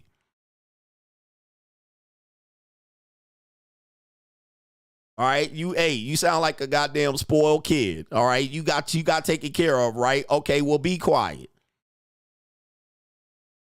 All right, what else is your problem? This is when I'm gonna fix the shit right here. When I'm looking like Joe Biden and shit. All right, you sucked it up, right? All right, you had shelter, didn't you, in clothes? What we need to talk about?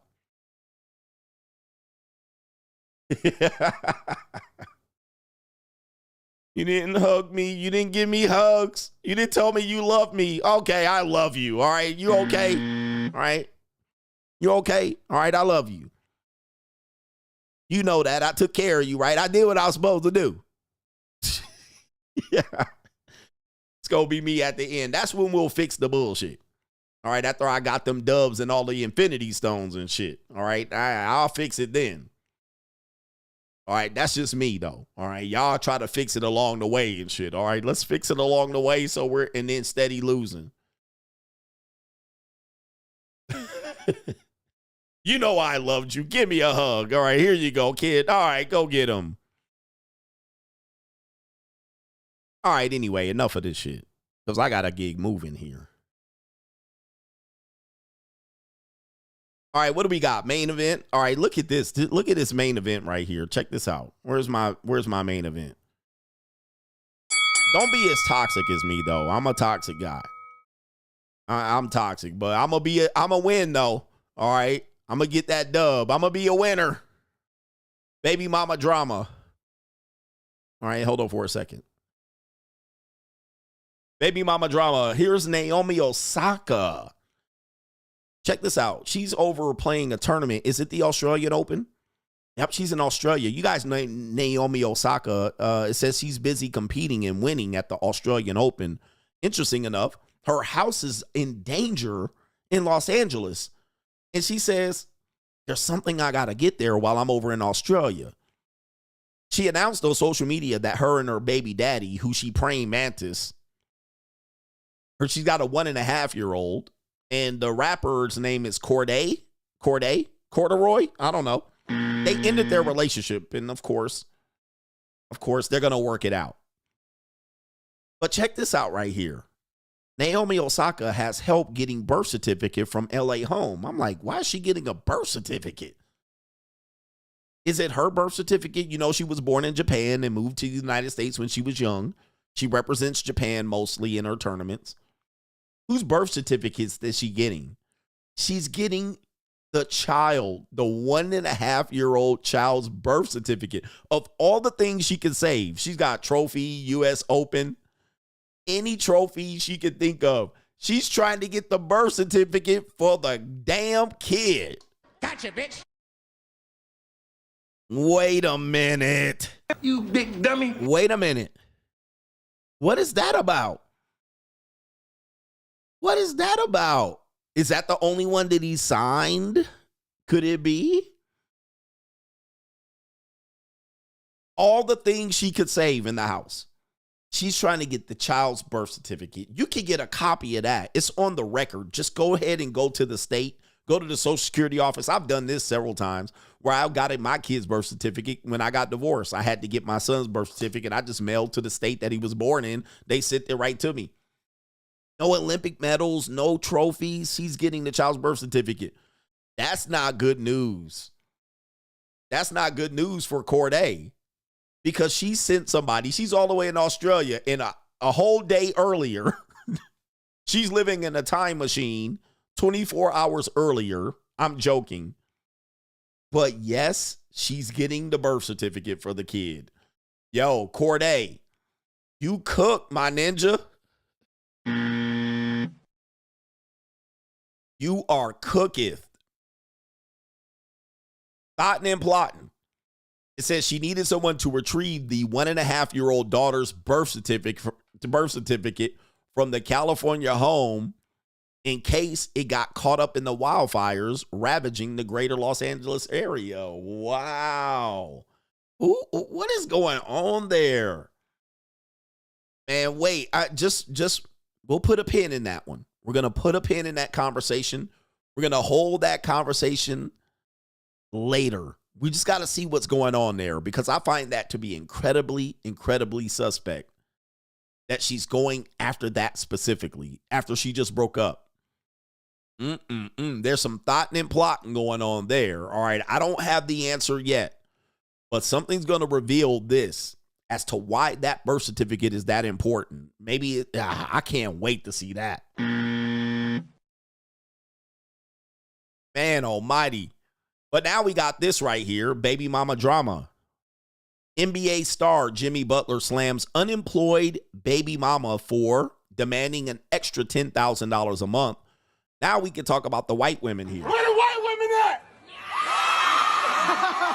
All right, we can talk about the white women because this is a non-black woman here. NBA superstar Jimmy Butler is calling foul on his baby mama's huge spending habits.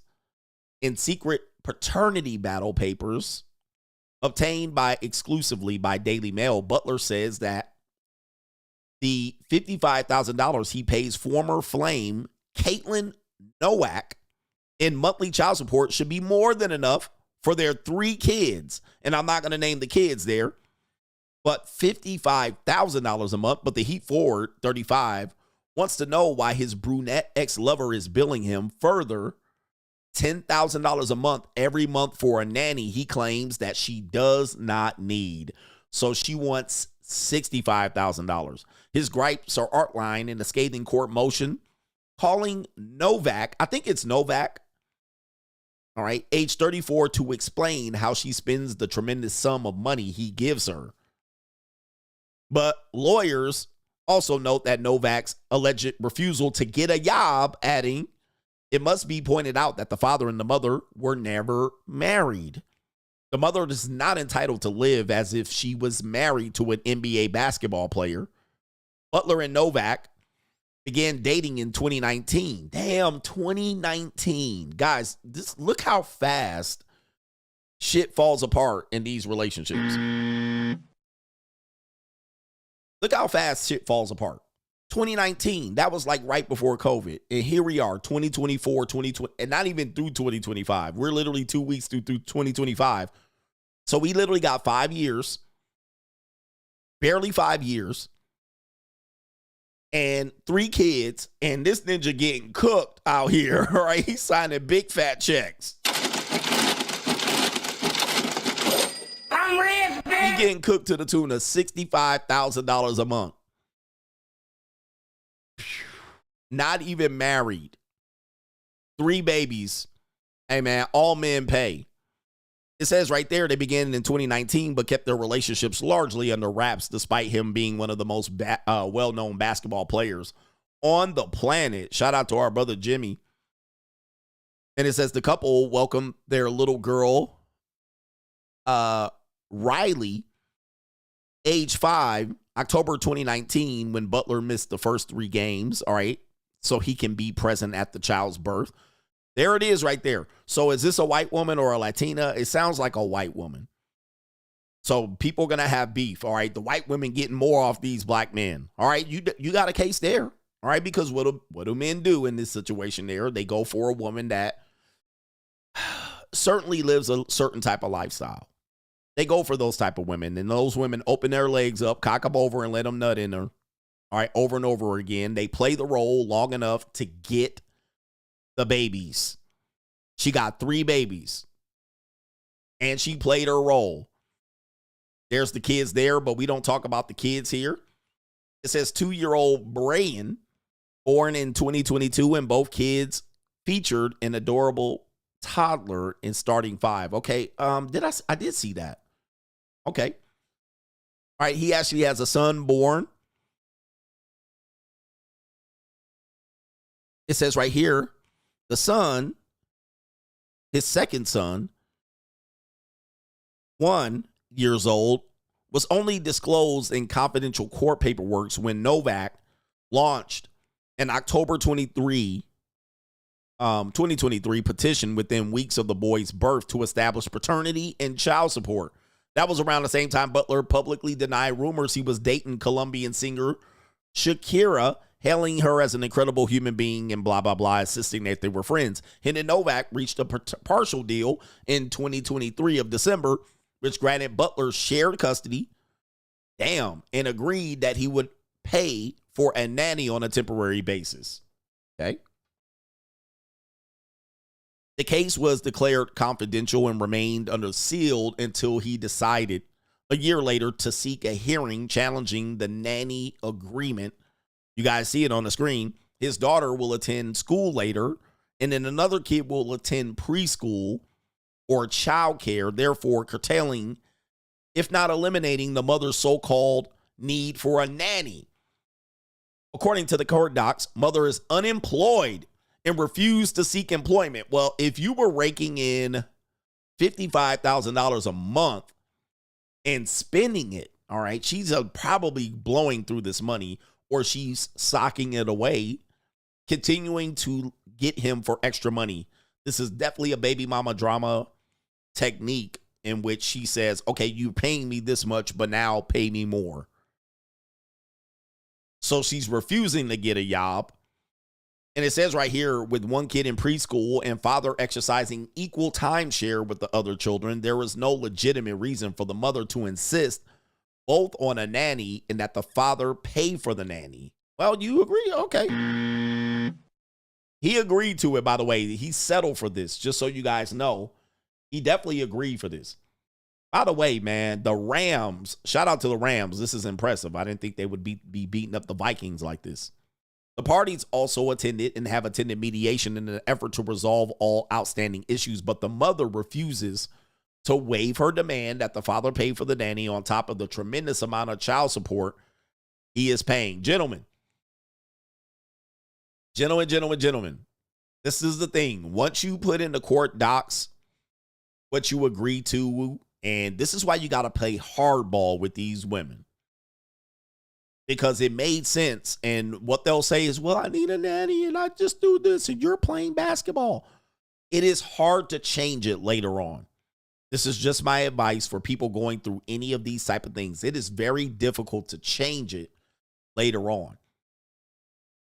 So what'll happen is she'll capitalize on this up until you challenge it. And now he has her in court. He may be able to get this changed, but this doesn't make for a happy type relationship because she's going to hold that against him. $55,000 was not enough. She needs an extra $10,000 for a nanny. And obviously he's right. Kids are going to be in school and you might have extra time for a job. All right. So there's the kids right there. Shout out to him. Lawyers for Butler earning $49 million this year. Whoa. Sheesh. That's his income. 49. Let me get the calculator. Some of y'all don't have calculators that can go up that motherfucking high. All right. All right. Let me see here. 49 million. All right. This is before taxes. All right. So he's taking home $4 million. Did this have it in here? He's taking in $4 million a month. So he gets, this is before taxes. So you would possibly say he's taking on $2.5 million a month. He doesn't want to pay. I mean, let me see, $2.5 million. I mean, let's see. And $65,000 is going away in child support. I would feel some sort of way. Yeah, I mean, that's only a dent in that amount of money there. I mean, so yeah, I mean, that's a dent in the money that she making. $4 million a month. Yeah, $4 million a month. And she getting $1 million of it. I mean, that's chump change. She getting less than $1 million of it for the year. Now, again, what he's saying is we were never married, so you're not entitled to a life of an NBA wife. $40 million this year after signing a $184 million 4-year extension in 2021. He's might get traded here. Warns that they could seek the appointment of an independent mediator to examine her finances. What finances? She don't have a job. Maybe she might be a sugar baby.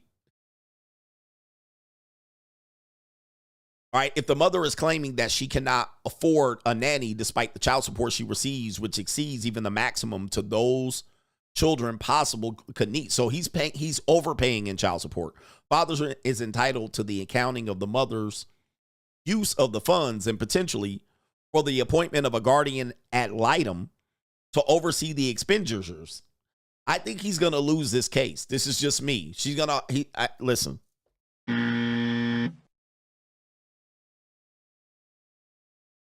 in our country, unless he gets an independent mediator, he's going to spend a hell of a lot in court fees. Them lawyers are going to take his money. He's going to pay $500,000 in court fee. He's going to pay $500,000 in court fees. All right, guarding that lineup for just the children or a forensic accountant over these funds. She don't have any money, but they're trying to track her spending. Typically, we don't do this in the United States. We don't track how a woman spends her child support money because, number one, the money that he forks over was not supposed to be tracked financially. All right, nobody has no state has a system where they track the woman's spending, and she's able to spend it how she can to support her kids. Now, I'll be interested how she's spending $55,000 a month and need more.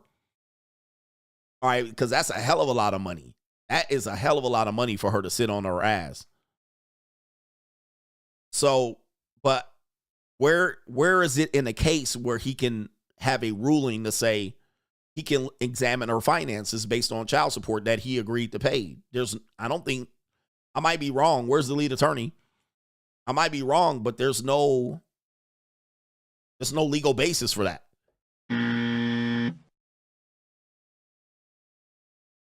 But, you know, if he does get her records, he could ask for a demand for production and get her records so he can see where she's spending the money. I can't imagine where she's spending $55,000.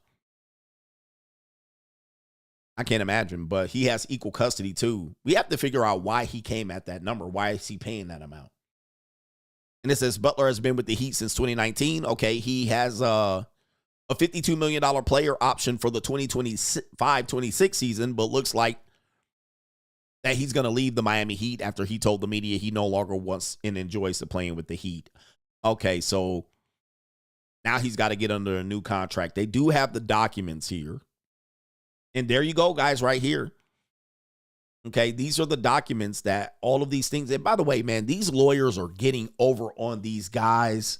This is all copy and paste. Ask the lead attorney. This is all copy and paste. And you pay these attorneys mad money for them to copy and paste this shit. All right, they literally probably have these in formatted files for them to come up there and go point number 1, point number 2, point number 3. They just fill in the date. They have a paralegal do this. You pay this dude $1,000 an hour to copy and paste this shit. They almost always look the same. And there's always this number 5, number 6 stipulated in the further provision in paragraph 11. They can do this like clockwork. Sadly enough, yeah, he got 50% timeshare. I don't know how he's able to do that, 50% timeshare, because he plays basketball. So maybe he has a nanny that he's paying over there, which is fair. All right, but this is, he said Law Depot. This is just basic copy paste. All right, and you go in there and she said and he said, you just throwing the money away. And if he loses, which he's likely to lose, if he does lose and then not come to some sort of arbitration or agreement, cooked. Shout out to, it says rumors over Butler's future has been swirling since he sold his $8.3 million Coral Gables mansion last summer. Since then, he's been shelling out a reported $70,000 a month to rent a palatial waterfront mansion in Miami Beach. So there goes $70K. So he's paying more. Damn, $70K. God, Lord. Shit ain't cheap out here, bruh. Shit is not cheap. He's living in the Miami Beach Ultra Luxe Hibiscus Island. Is that what it's called? Hibiscus? $70,000 of rent. Fuck. All right, man. Your rent's due, motherfucker. All right, so let me see if there's anything else here they're talking about right here. Butler's lawyer, Brian Karp, told Daily Mail, child support is intended for the benefit of the children and only the children. There's no justification for additional expenses. He said the client was a good dad who remains committed to care and well-being of the children. Her attorney, Novak Paul Lineoff. I'm not going to say what race, what people. We know I can't say that. All right, it said the mother of 3 would respond to Butler's claim in her own court filing. Oh, no. All right, so expect this court filing to be full of filth. Filth, slime, filth. All right, it's going to be terrible. She's going to make all kind of allegations at him. She might challenge that there be a change in custody. She can do it. Remember, the lawyers got money. They got he's paying for both ends of this. He's going to pay for both ends of this more than likely. And he's going to be socking it to that lawyer's pocket to come up with any and everything they possibly can. If he's been smoking weed, I don't know about this guy. I don't know anything about him. But if he has any, anything that she can come up with in terms of allegations or any of that to actually bring this conversation a little bit more center, because right now it's all Jimmy Butler. And all he's saying is, let me see her docs. She's going to come back with anything that she can build a case from, anything alleging abuse, any threats, coercion, any time he snapped off in the front of the Ring doorbell camera. All right, anytime that there was a suspicious meeting where they had anything related to he cursed her out. All right, unfortunately, you men are going to have to learn here. So there's is this woman white? Are we considering her white? Novak sounds like a white name, but she does look Latina. I can't really tell what she is. All right, so this is typically what happens when you go find certain women like this and you try to make these women your baby mama, and she cooperates. The thing that we talked about where black women lose is that they have an inability to play the long game. But women like this, apex predator, all right, she's worse than 50 welfare queens at $55,000 a month, right? And she's playing it all sweet. Oh, I'm just a sweet, innocent girl, in which they portray sweet innocence. They end up cooperative until they aren't cooperative. She's Lithuanian, okay? Yeah, that Novak, the last name does hint that there's possibly some Eastern European in her. All right, AKA exotic. All right, so we get these exotic women, which, to be fair, she's attractive. I mean, she's not mind-blowingly attractive, but she plays the feminine. She gets her long hair, and she plays the long game. She says, whatever you say, okay, yes, dear, 3 babies later, cooked. That's the difference. That's the difference between, where the black women typically lose. They lose up front, and it's struggle. And people get frustrated with them, and it's easy to call out. But when you start dating women you typically aren't really astute at, and she just plays the long game on you, and the finesse gets you cooked, they cook you for big, big, big time money. Big, big, big time money. 55, 60K. And she's like, I just need a nanny. This is where the apex predator game gets very complicated. So all the criticisms that we might have for black women, one thing we know is that in avoiding them, we set ourselves up for the long game because we're not very experienced in dealing with them, right? So then we get with a woman and she says, bats her eyes, and she just says, yes, daddy, yes, dear, whatever you say. She lays there and she cocks her legs up. She doesn't give you any confrontation. Every now and then she might crash out. She might have some mental health disorder or some depression. And she says, I just need you to hug me. Can I have a hug? And then all of a sudden, she juicing you for 65K like it ain't nothing. Like what? All right. Yep, she get a little bipolar disorder, borderline personality. All right. And she just bats her eyelids and she cooks you and she says, yes, daddy. All right. Okay, daddy. Okay, daddy. And she getting a big old fat check. Like imagine she walking around every month and she ain't even feel no shame. No shame. Just cashing a 60K check with no shame. No job, no nothing. So all the smoke you have for the B-dub. All right. This is exceptionally great at Apex Predator. Right. That is insane that she just can be like, yep. All right, B-dubs will cash a $600 child support check on you and be like, nah, boo-boo. All right, she over there cashing a 60K check. All right. All right, and being like, but I'm the victim. Woo-wee. Apex predator. So, gentlemen, be careful. We do see people doing these things. They jump overseas and they try to date. I'm going to date a white woman, a fat one. All right. You ain't going to date an apex predator. An apex predator, man. God dang, bro. Imagine she going to collect. How much money is she going to collect over years? Let me see here. Because these kids are young. None of these kids are over 5 years old. And the youngest one is 1. So we got 18 years for sure that we gonna collect. Damn, she about to collect 13 point, if the number stays the same, $13.5 million. For all the smoke you got about sisters, you gotta say that sisters are ill-equipped to play the long game. And as much as men want a woman that could be cooperative, fit, and feminine, it costs. All men pay. You are not ready for this game. She's going to collect well over $14 million because she's already collected 3 or 4 or 5 years because the oldest kid is 5. So she's already collected 5 years of child support by playing on the low. And she wasn't trying to be all in the video. So she's already collected 5 years at $750,000 times 5.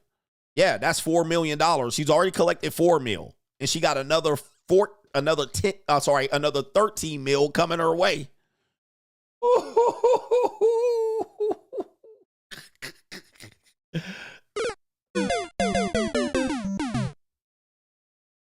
Oh my Lord. And where this hurts Jimmy is because that NBA cash is going to stop in the next 3, 4, 5 years. He's getting no more extra money. He's getting no more extra money, but he's going to continue to have for the next 18 years, 17 years for sure. He's going to continue to have almost $1 million coming out of his pocket. He better have some great money management. Yikes, yikes, yikes. All right, man, it is no game. Hey, man, all men pay. All men pay. I will stand on that till the end. All men pay, guys. Some men just pay way more. And if you're not really on to how women work in the system work, you can lie to yourself, but it's a cold ass world out here, man. Jesus. Shout out to our brother here. Clayt says black people don't practice monogamy. Look at the baby daddies and the baby moms. Yeah, black people really, I mean, you know, we're a very hopeful group of people, if you will. But there is no monogamy amongst black people. I don't even know where you see it. Where's monogamy at? They don't practice monogamy. I mean, we really don't practice monogamy as a whole in the United States generally. Like, we're not practicing monogamy, but there's always this expectation that we're going to be monogamous. It's temporary sexual exclusivity. With almost 50% of people cheating on each other. Like, we temporarily have sexual exclusivity for a period of time. The average amount of partners a person has, a man, is between 7 and 8, and that's average, considering that the top tier men have 200 plus. And then when you have women, they have way more than men. They just don't report it. They have way more sexual partners than men. They just don't report it. Women have more sexual partners by 25 than most men will have their entire life. That's where we live today.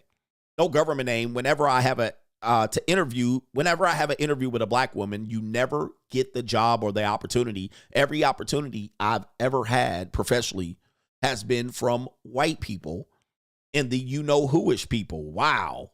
Damn, that is interesting. I'm not going to say what race, what people. We know I can't say that. That is interesting. Now, I can't say the same. I've had black women hire me, a couple black women hire me for college coaching jobs. They were the head coach, and so I had 3 black women that gave me jobs at Division I.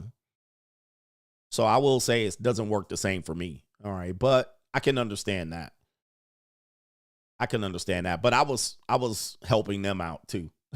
Right. So anyway, shout out to Lamont James, says met a B-Dub recently and we had a 2-week long situationship because She became insufferable with an attitude and nagging, thinking I was a regular ninja without options. He says they have an automatic treat black men like ish mentality. And they do actually do this, but I think what happens is they're normally dealing with a guy that doesn't have his shit together. So they're used to having to baby you. If indeed you are a black guy that is smarter than the average bear and you have your shit together, I don't think they know what to do with you. So they might tend to still lean on, I'm going to teach you and I'm going to tell you what to do. Like, sisters will tell you that they deal with a lot of ain't shit niggas. But that's guys that don't have a bank account and they don't have their shit together and don't have their car registered. And you will find that if you are a guy like that, they don't know how to deal with you. They're constantly thinking that they need to help you there, but you don't need the help. And so then they are struggling to find where their role is. If they don't find where their role is, they're going to get bored. They're like, I don't know how I can help him. And this is not just BWs. A lot of women get put in that situation. And the famous words they'll say to you is like, I feel like you don't need me. I feel like you don't need me. It's hard to figure out what you need from me. All right, this is what I need from you. Dr. Thunder says it. Sex, silence, sandwich. The Dr. Thunder Deluxe, right? How about you do that? And that will be difficult for her because she's normally not in that role. But this is not just a black woman issue. This is a class issue. A lot of women aren't necessarily used to dealing with guys that have their shit in order. And if they do, all they can come up with is going on $700 dates and going on vacation. They don't know what to do. All right, let's go on vacation. That seems to solve the problem. Let's go spend some money. Let's go to somewhere nice to eat.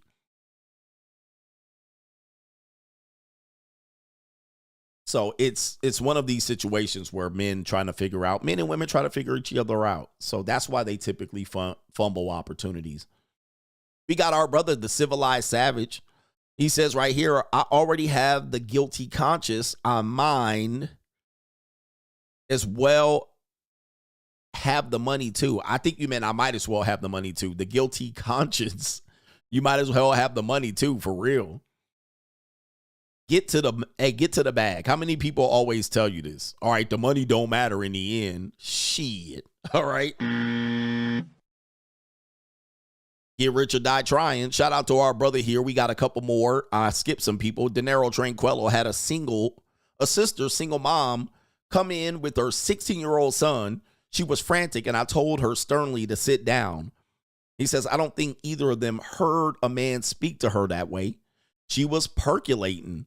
Son ended up being fine, and she started flirting. Shout out to you, man, on that one. Yeah, they can't handle that either. Sit down. Let me tell you what to do. Be quiet. Just do this. Handle this. And in the heat of the moment, it's hard to be very, it's hard for most men and women to have civilized conversation. Sometimes you got to take the lead and be like, hey, listen, I just need you to do what we're doing. We'll handle this later. The women that are able to be like, okay, I understand, and maybe I'm having a thing, sometimes they have a thing and they're like, I'm being frantic, and sometimes they're stressed out. We have to understand the plight of women. I understand the ladies. You're stressed out. You're frantic. You have issues and you're a little bit scared. You're stressed out. We get it. You're not built for this. So sometimes we got to calm you down, but sometimes we don't have time for your shit. And so we have to be stern with you. And sometimes they like when you're stern with them. They like when you're stern with them. They also do test you, though, to see if that's how you're loyal. Shit test. Let me see if he's going to be attentive to my issues. Let me be frantic and let's see how he responds to it. Unfortunately, they do that as well. Oh, he likes me. He really likes me type shit. And I like a man that can take control. So they'll challenge you and test you. And these are the things that you pay for or you don't think you pay for. Because now you don't realize you're being tested. And then you're like, why are you tripping? And she's like, I just want to see if he loved me. For me, for men, when you're building, you can ill afford these tests. These tests are very, very time consuming and emotionally taxing. You don't have time for it. Shout out to Ken Rose in the building. Shout out to Ken Rose, legendary. He says, thumbs up. Feel Free Media coach, a BW acted as a double agent for the FBI once the Black Panther started to gain traction. She was instrumental in passing of the Mulford Act that disarmed the Panthers in public, crippling their image and push for power. Not a surprise there. But women have always been used as kind of, what do they call it? They've been used to cause dissension, honeypots. Also, some of the biggest entertainers you know are actually spies. Julia Childs, famous for her cooking. She was the Martha Stewart before Martha Stewart was a spy. There was also the woman that Dorothy Dandridge, I believe her name was. Not Dorothy Dandridge. Do I have the name right? Dorothy Dandridge. Yes, Dorothy Dandridge was also a spy and engaged in espionage for France, for Paris Français. Dorothy Dandridge is I believe, the famous woman. I believe she was a black woman that danced with the bananas and on around, sex symbol. And I think I meant Josephine Baker. It might have been Josephine Baker. Josephine Baker might have been the spy. Yeah, Josephine Baker was the spy for France. And you don't realize that a lot of celebrities also are spies as well. All right, they engage in, thank you, Josephine Baker. Thank you for correcting me. Josephine Baker was also a spy. Wrong slide there. And this is pretty simple as to why they would use them for this manner. I mean, it would be simple because loose lips do sink ships. All right, loose lips do sink ships. So a lot of these people you don't realize engage in espionage by using their God gifts. All right, those lady lumps, fat deposited in places that men are going to be weak for. And so I believe she even might have had an issue with Adolf, the little mustache man. She might have come across him in World War II. There you go for people who think we're making it up. All right, pillow talk, shit like that. Josephine Baker's daring double life as a World War II spy. Shout out to her. New world order. And a lot of women have worked as spies. It says right here she uses star power to learn secrets. So you'll hear these celebrities they'll go somewhere and perform for a lot of money. Don't think they're not getting debriefed when they come back. Don't think they ain't getting debriefed when they come back. All right, they getting debriefed. All right, who did you go? You went to that billionaire Middle Eastern guy. Who was he? What did he have? What was his layout of the room? All right, and these female celebrities, the modern female celebrities today, they're working as honeypots and spies for certain. All right, Cat Williams will probably tell you, light skin, funny face. All right, but they getting debriefed when they come back. What was the room set up? What was their security detail? Who was there? How many security agents? Where were the security at? Where was the cameras at? They getting debriefed. Yep. Who went? Who all went? How did you get there? Where did you land? Where was the plane at? Remember the fucking details, all right? Somebody said Beyonce. Hey, I ain't calling names, but I ain't naming names. But they will. Okay, go run that. Then they come back. They get in the debrief by the new world order. Yep. That Dennis Rodman treatment. You gonna go over there. You ain't just gonna go over there and get a check and come back without getting debriefed. Coming through customs. All right, come on in this room right here. Tell us what you know. Yeah. That's how the world works. People realize you want to make money, it comes with something. It comes with something. It don't just come with money. These NBA contracts these players got, that money comes with something. That means you got to toe the party line. Right? They ain't just going to pay you $55 million a year and let you go spend it. So they going to definitely be like, okay, we paying you this contract, but when the election come up, you better take a knee. You better take a knee. You better put on them Black Lesbian Matter shirts. It come with something. It comes with a nanny goat appointment. New world order. They don't just give you fat checks and not have nothing attached to it. Let you go play some fucking basketball. All right, we're going to pay them all this money for basketball. Oh, no. It come with something else. You got to toe the line. You got to say the right thing in the media. You got to do the right thing, or else they going to talk about you was at the Diddy party. Oh, he was at the Diddy party. I wasn't there. Okay, well, you better say the right thing. Put the right tweets out. It comes with something. New world order. That's when they talk about kiss the nanny goat. All right. You going to go in there and they going to give you that contract and they going to be like, this is sponsored by them. They paying half of your contract. So you ain't just going to make this money playing ball. Yep. Paint your toenails. Say the right thing. Talk about your kid. Turn your kid over to the Duke shoe party. That money ain't free, man. That money ain't free. That money ain't free. You signing up for some shit. Y'all getting too much. The Civilized Savage says, women, ask yourself, do you want to win or look? Yeah, do you want to win or look good losing? Which one? That's a white man can't jump, right? Do you want to win or look good losing? What you want to do? Most people want to look good losing. Civilized Savage is a savage. Shout out to our brother JB, says, Coach, I appreciate you in all that you do. I love it when you call out us men to boss up and stop making excuses. Free agent lifestyle for life. Boss up, nigga. Shout out to you, man. Freedom ain't free. Freedom ain't free. These men straight up and fly right when they get them contracts. The only people they haven't got yet is the social media people. And they'll eventually get them. You get enough followers and people start contacting you and making deals and sponsorships. This is why I've never had a sponsor. My sponsor is me. My sponsor is my books and shit like that. And my sponsors are you. And so I read your messages. But if I had sponsors, YouTubers, I want to get sponsors. I want to get a deal with Twitch and Bumble and Rumble. All right. You know that comes with shit. That comes with shit. You don't just get to be you. So when they start telling you, oh, interview this person and do this collab, you got to do the collab. You got to do the collab. You can't be like, I don't want to do the collab. I just want to do my show. They're going to be like, man, hey, we got you the Rumble deal.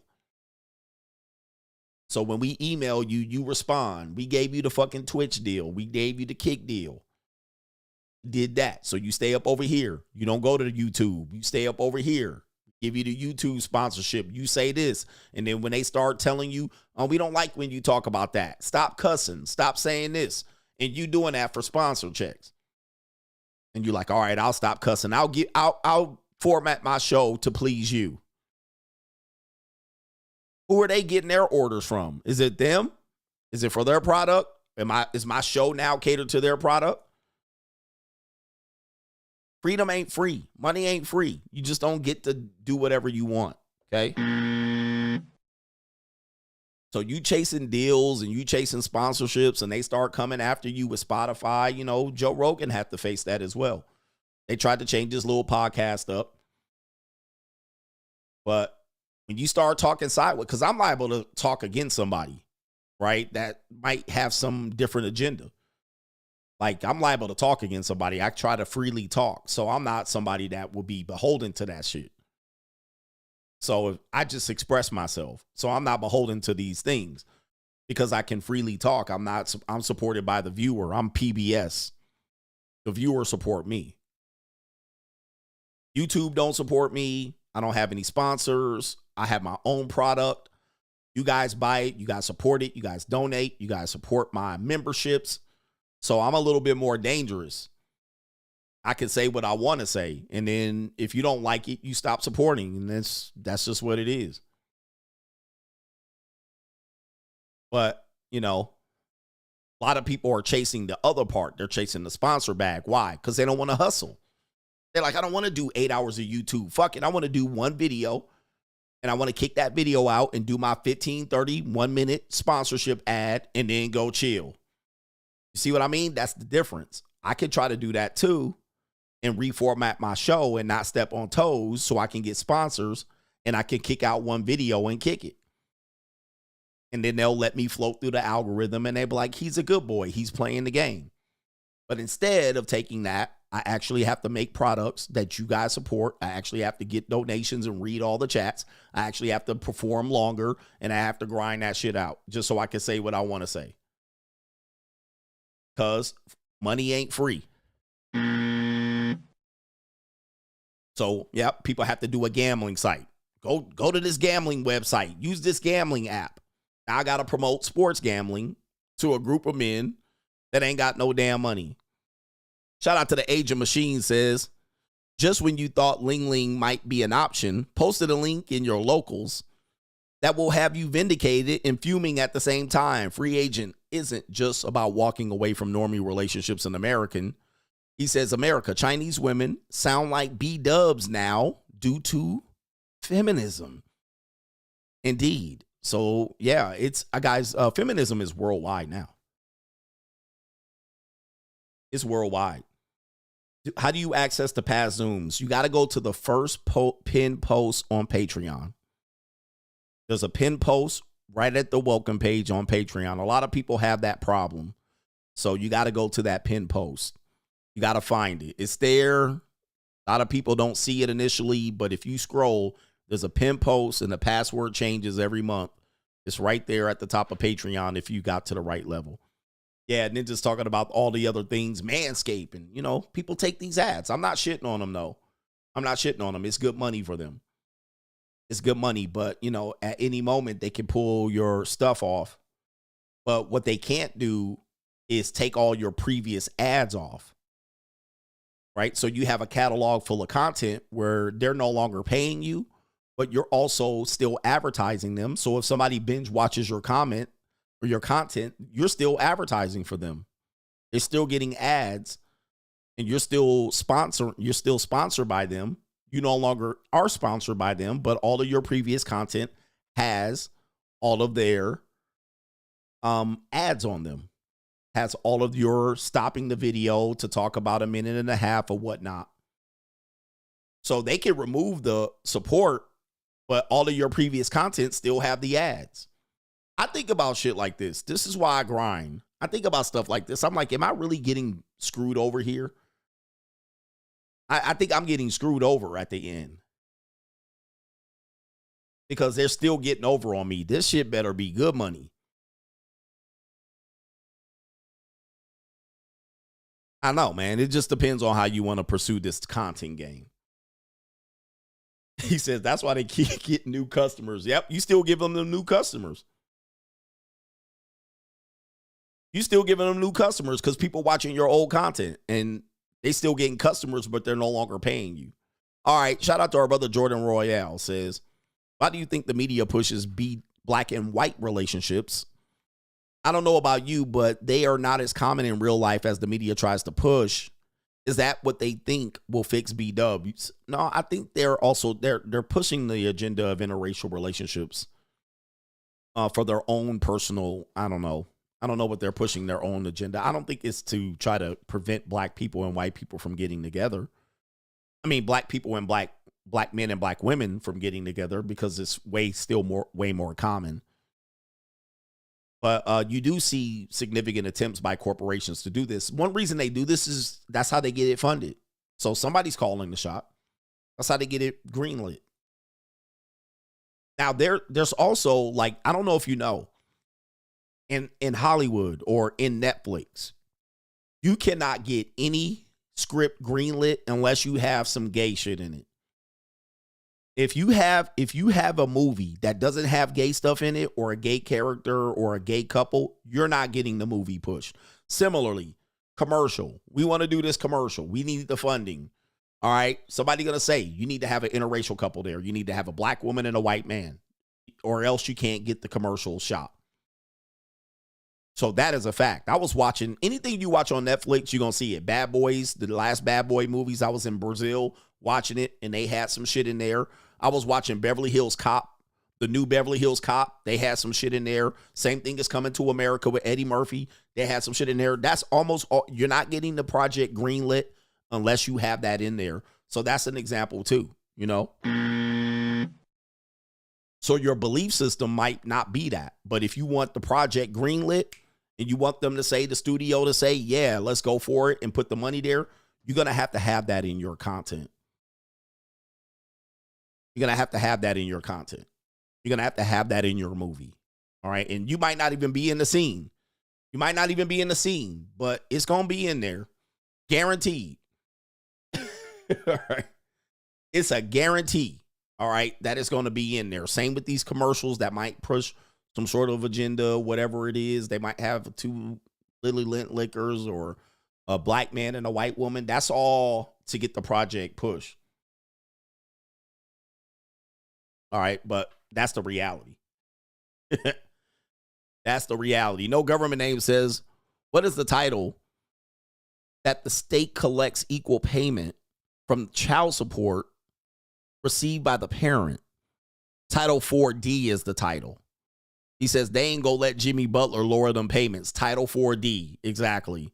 So if it is under the collection of the child support, I don't think even if it is, but the Title 4D is where the state gets equal collection from the federal government. And that is in fact how you know it is unfair. Most people don't know this, but the Title 4D. So if he's paying $55,000 a month, the federal government also sending that to the state. Why would they lower that? Thank you, no government name. Why would they lower that? Because you're taking a hit to the judge's retirement fund and the whole system. So, yeah, that's what's up there. And I think we're getting down to the end. It's past 8 o'clock. So what am I going to do? Shout out to our brother James Davis says, salute, coach. Shout out to you. Thank you, sir. I went overtime today, but I'm just talking shit. You're just talking shit. But I'm giving y'all a lot of more information about what's going on here. Freedom ain't free. There's a price for freedom. Women aren't free. You know what? Tomorrow we're going to talk about it. And I got a couple more chats. But women are not free. They're never designed to be free. There's always a cost to it. It's just a matter of what type of cost you're trying to assume. But H Everyday had a chick years ago say she wants a man who was cultured and well-traveled. So I hit her with, I need a woman who cooks clean and is quiet and a freak to be. He says, she said, you want me to be your mama? He says, I got the head and never called her again. That was in 2009. Okay, so what, when women want you to be a man, is that do they want you to be their daddy? Like, you want me to be your mama? Okay, this is why men are leaving women behind. This is why men are like, forget it. It's not worth it, because when men ask for what they want, the women overwhelmingly are saying, we don't want to give it to you. Okay, fine with me. Right? Fine with me. Don't do it. Just stay single. Stay getting piped on. Stay getting nutted on if that's what you want to do. I don't care. It don't bother me none. But you don't want to do nothing that I need, and I got to be out here with a whole girlfriend and still making sandwiches and shit. Still got to argue with you and have you decompress and emotionally trauma dump on me. Bitch, what is your purpose? Why are you here? Why are you here? I'm not here to talk. They want to just sit up and talk and hold a glass of wine and shit and go to dinner. Bitch, I ain't out here for that. That shit do not intrigue me. I'll go to dinner by myself, be in and out in 35 minutes tops at the motherfucking Golden Corral. I ain't got time to be treating and taking you out on shit and planning escapades. That's what they want, and sit there and talk and get the fuck out of here. Yo, bro, I don't need no woman for that. They ain't saying nothing interesting and motherfucking edifying my damn spirit. All right, and they just want you to just be like, let's play and do something. Let's hang out. Let's talk. Let's jibber jabber. No, bitch. Get some bacon cooking. I ain't got no time for this shit. Listening to you talk every day. Listening to you just talk. All right, we're just gonna get together and talk. No. Fuck that. There's like 5 days I don't even need to hear your voice. If there's 7 days in a week, there's 5 days I don't need to hear your trap. All right, see me on Saturday. You ain't got nothing important to say. You ain't got nothing that's going to enrich me. Everything the communicating between men and women enriches them. We really can survive off of way less words and way less talk. Let me see here. Let me see here. So anything when somebody says, but what about communication? Man, bruh, let me show you this right here. Let me show you this right here. Where's the data? All right, here's the information. Look, a number of self-help books have cited this statistic. Women utter an average of 20,000 words a day, while men speak on average 7,000 words. So she doing all the talking. Yeah. Oh, wow. Okay. Yeah. She. Okay. Damn. Oh, wow. Okay. Damn. That's crazy. All right. That's all men are saying in the conversation. Really? Oh, okay. Damn. Word. Oh, shit. I don't know about that. Okay. Yeah. I was listening. Yeah. Really? That's and then every now and then they'll creatively ask you a question. Why? Because that re-engages you. And then whatever that question is, she wants you to ask it back. So what is your favorite day of the week? What is your favorite ice cream? I don't know, bitch. Rocky Road? Well, I like Neapolitan. All right. And then now she's going to just carry on. And I like the green and the orange and the red and the blue. Oh, really? And I like to have it in the cone. And then sometimes I like it in the cup. Ass bitch. Like, all right. Are we done? Are we done? Find something to do.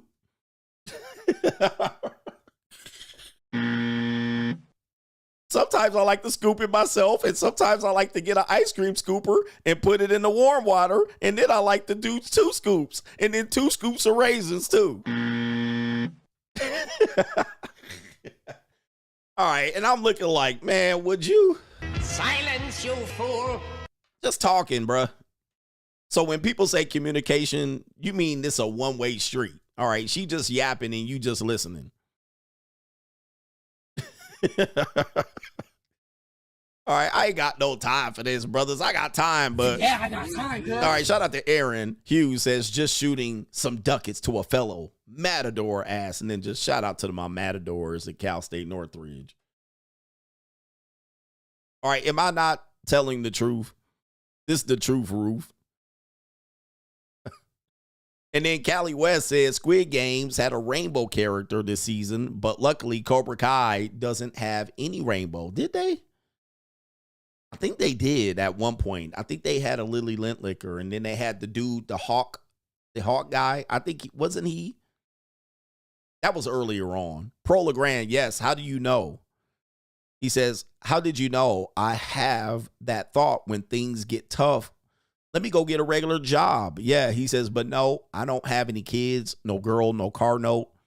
He says, I use List Crawler, the Jerk Shack, and bought a Toyota Cash and no SRT, no student loans. You in there, brother. You in there like swimwear. No liabilities. No liabilities. My man said, Coach must constantly experience this shit. Bro, man, you guys got to realize I've lived a long life. I'm almost 50.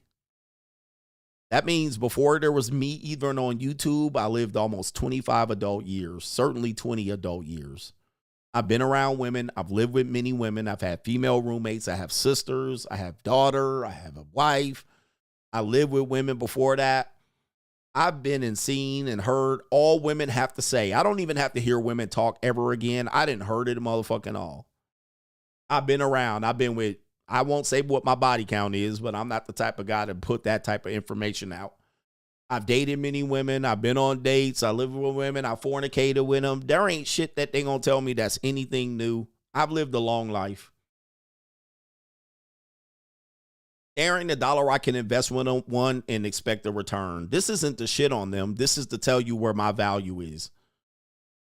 So I'm not constantly dealing with this. I've dealt with it. I've lived. I've lived before I was even had to live on YouTube.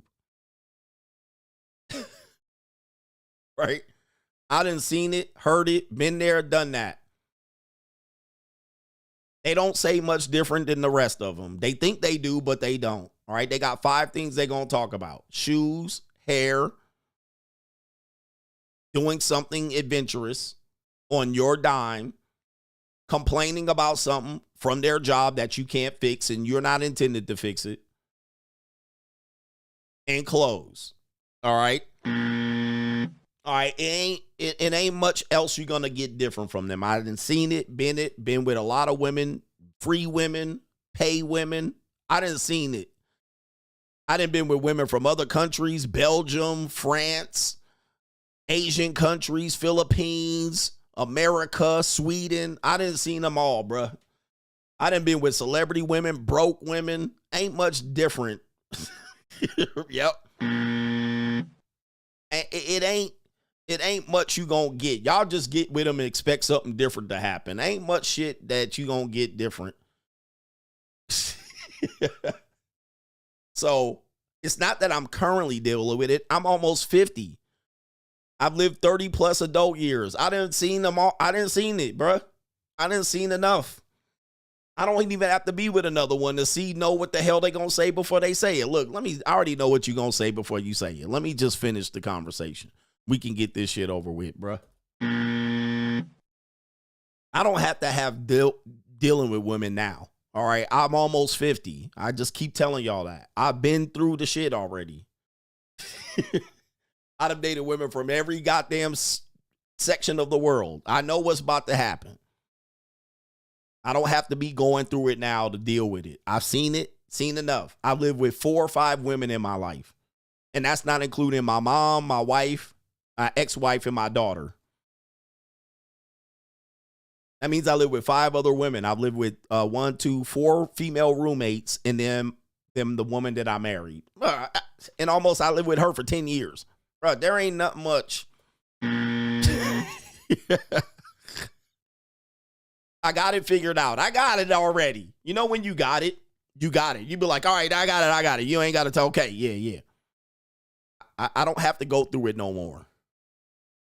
Oh, yeah, and I coached all these women in athletics. Travel with them. There ain't much else that's going to come. Yep, I've coached women for 15 plus years, all women. All right, and this isn't the shit on them. I'm just telling you, ain't nothing more special coming out of them than the few things you're going to get out of them. All right, and much of it is you doing a lot of labor, a lot of emotional labor, talk labor, and and you're going to pay for all of it. You're going to pay for all of it. You're going to pay to talk to them at dinner. And you don't even want to talk. You thinking about work. Damn, I got to do that work project. Damn, I got to fire off some emails. And she just sitting up there. Isn't this great? Thank you for taking me out. Barely get a thank you. And they feel entitled that you should be doing this shit and enjoying it. You should be doing this for me and enjoying it. No, man. I'm going to do this for you, or I'm going to enjoy what I'm going to do. I'm not going to do this and enjoy it. They're like, you should be taking me out and enjoying it at the same time. I'm not enjoying this shit. I'm just trying to get through this. All right, are you having a good time? All right, good. All right, yeah, finish up your shit. All right, there we go right there. I got to be up at 5:30 in the morning. Okay, good. All right, let's go to the house. I'm on my period. Oh, my God. Well, you're not mad, are you? You're mad. Don't be mad.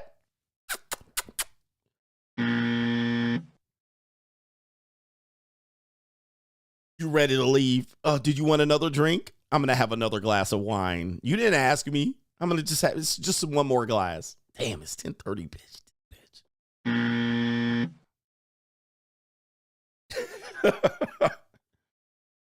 Aren't you enjoying yourself? Relax. Take your jacket off. All right, you should be enjoying yourself. This is great. I would be enjoying myself if somebody was paying for me to do shit and eat shit, but nobody's paying me to do it. I'm paying you to do this. It's $24 for a glass of wine. You got 4 of them already. Right? And you're all, this is great. This is such fantastic. I'm having a great time. All right. I'm not. I'm ready to go home and get some pussy. All right. What are we doing here? All right. And I just paid $250 for this cheap ass steak. They overcooked it and shit. No seasoning. All right, I'm ready to go. So you can cock them legs up. Talk about am I having a good time? This is terrible. And I got to be at work tomorrow. All right, while you're complaining about the croissant. The croissant didn't come out how I liked it. Oh, my God. I'm ready to go home. All right, I could have paid a hooker to come over and fix my meat. She could have been gone by now. Shout out to Pro LeGrand. I'm contemplating getting a barber's license to have more options for the gig work to stay independent no matter what state I move to. He says, I want to set my floor rock bottom.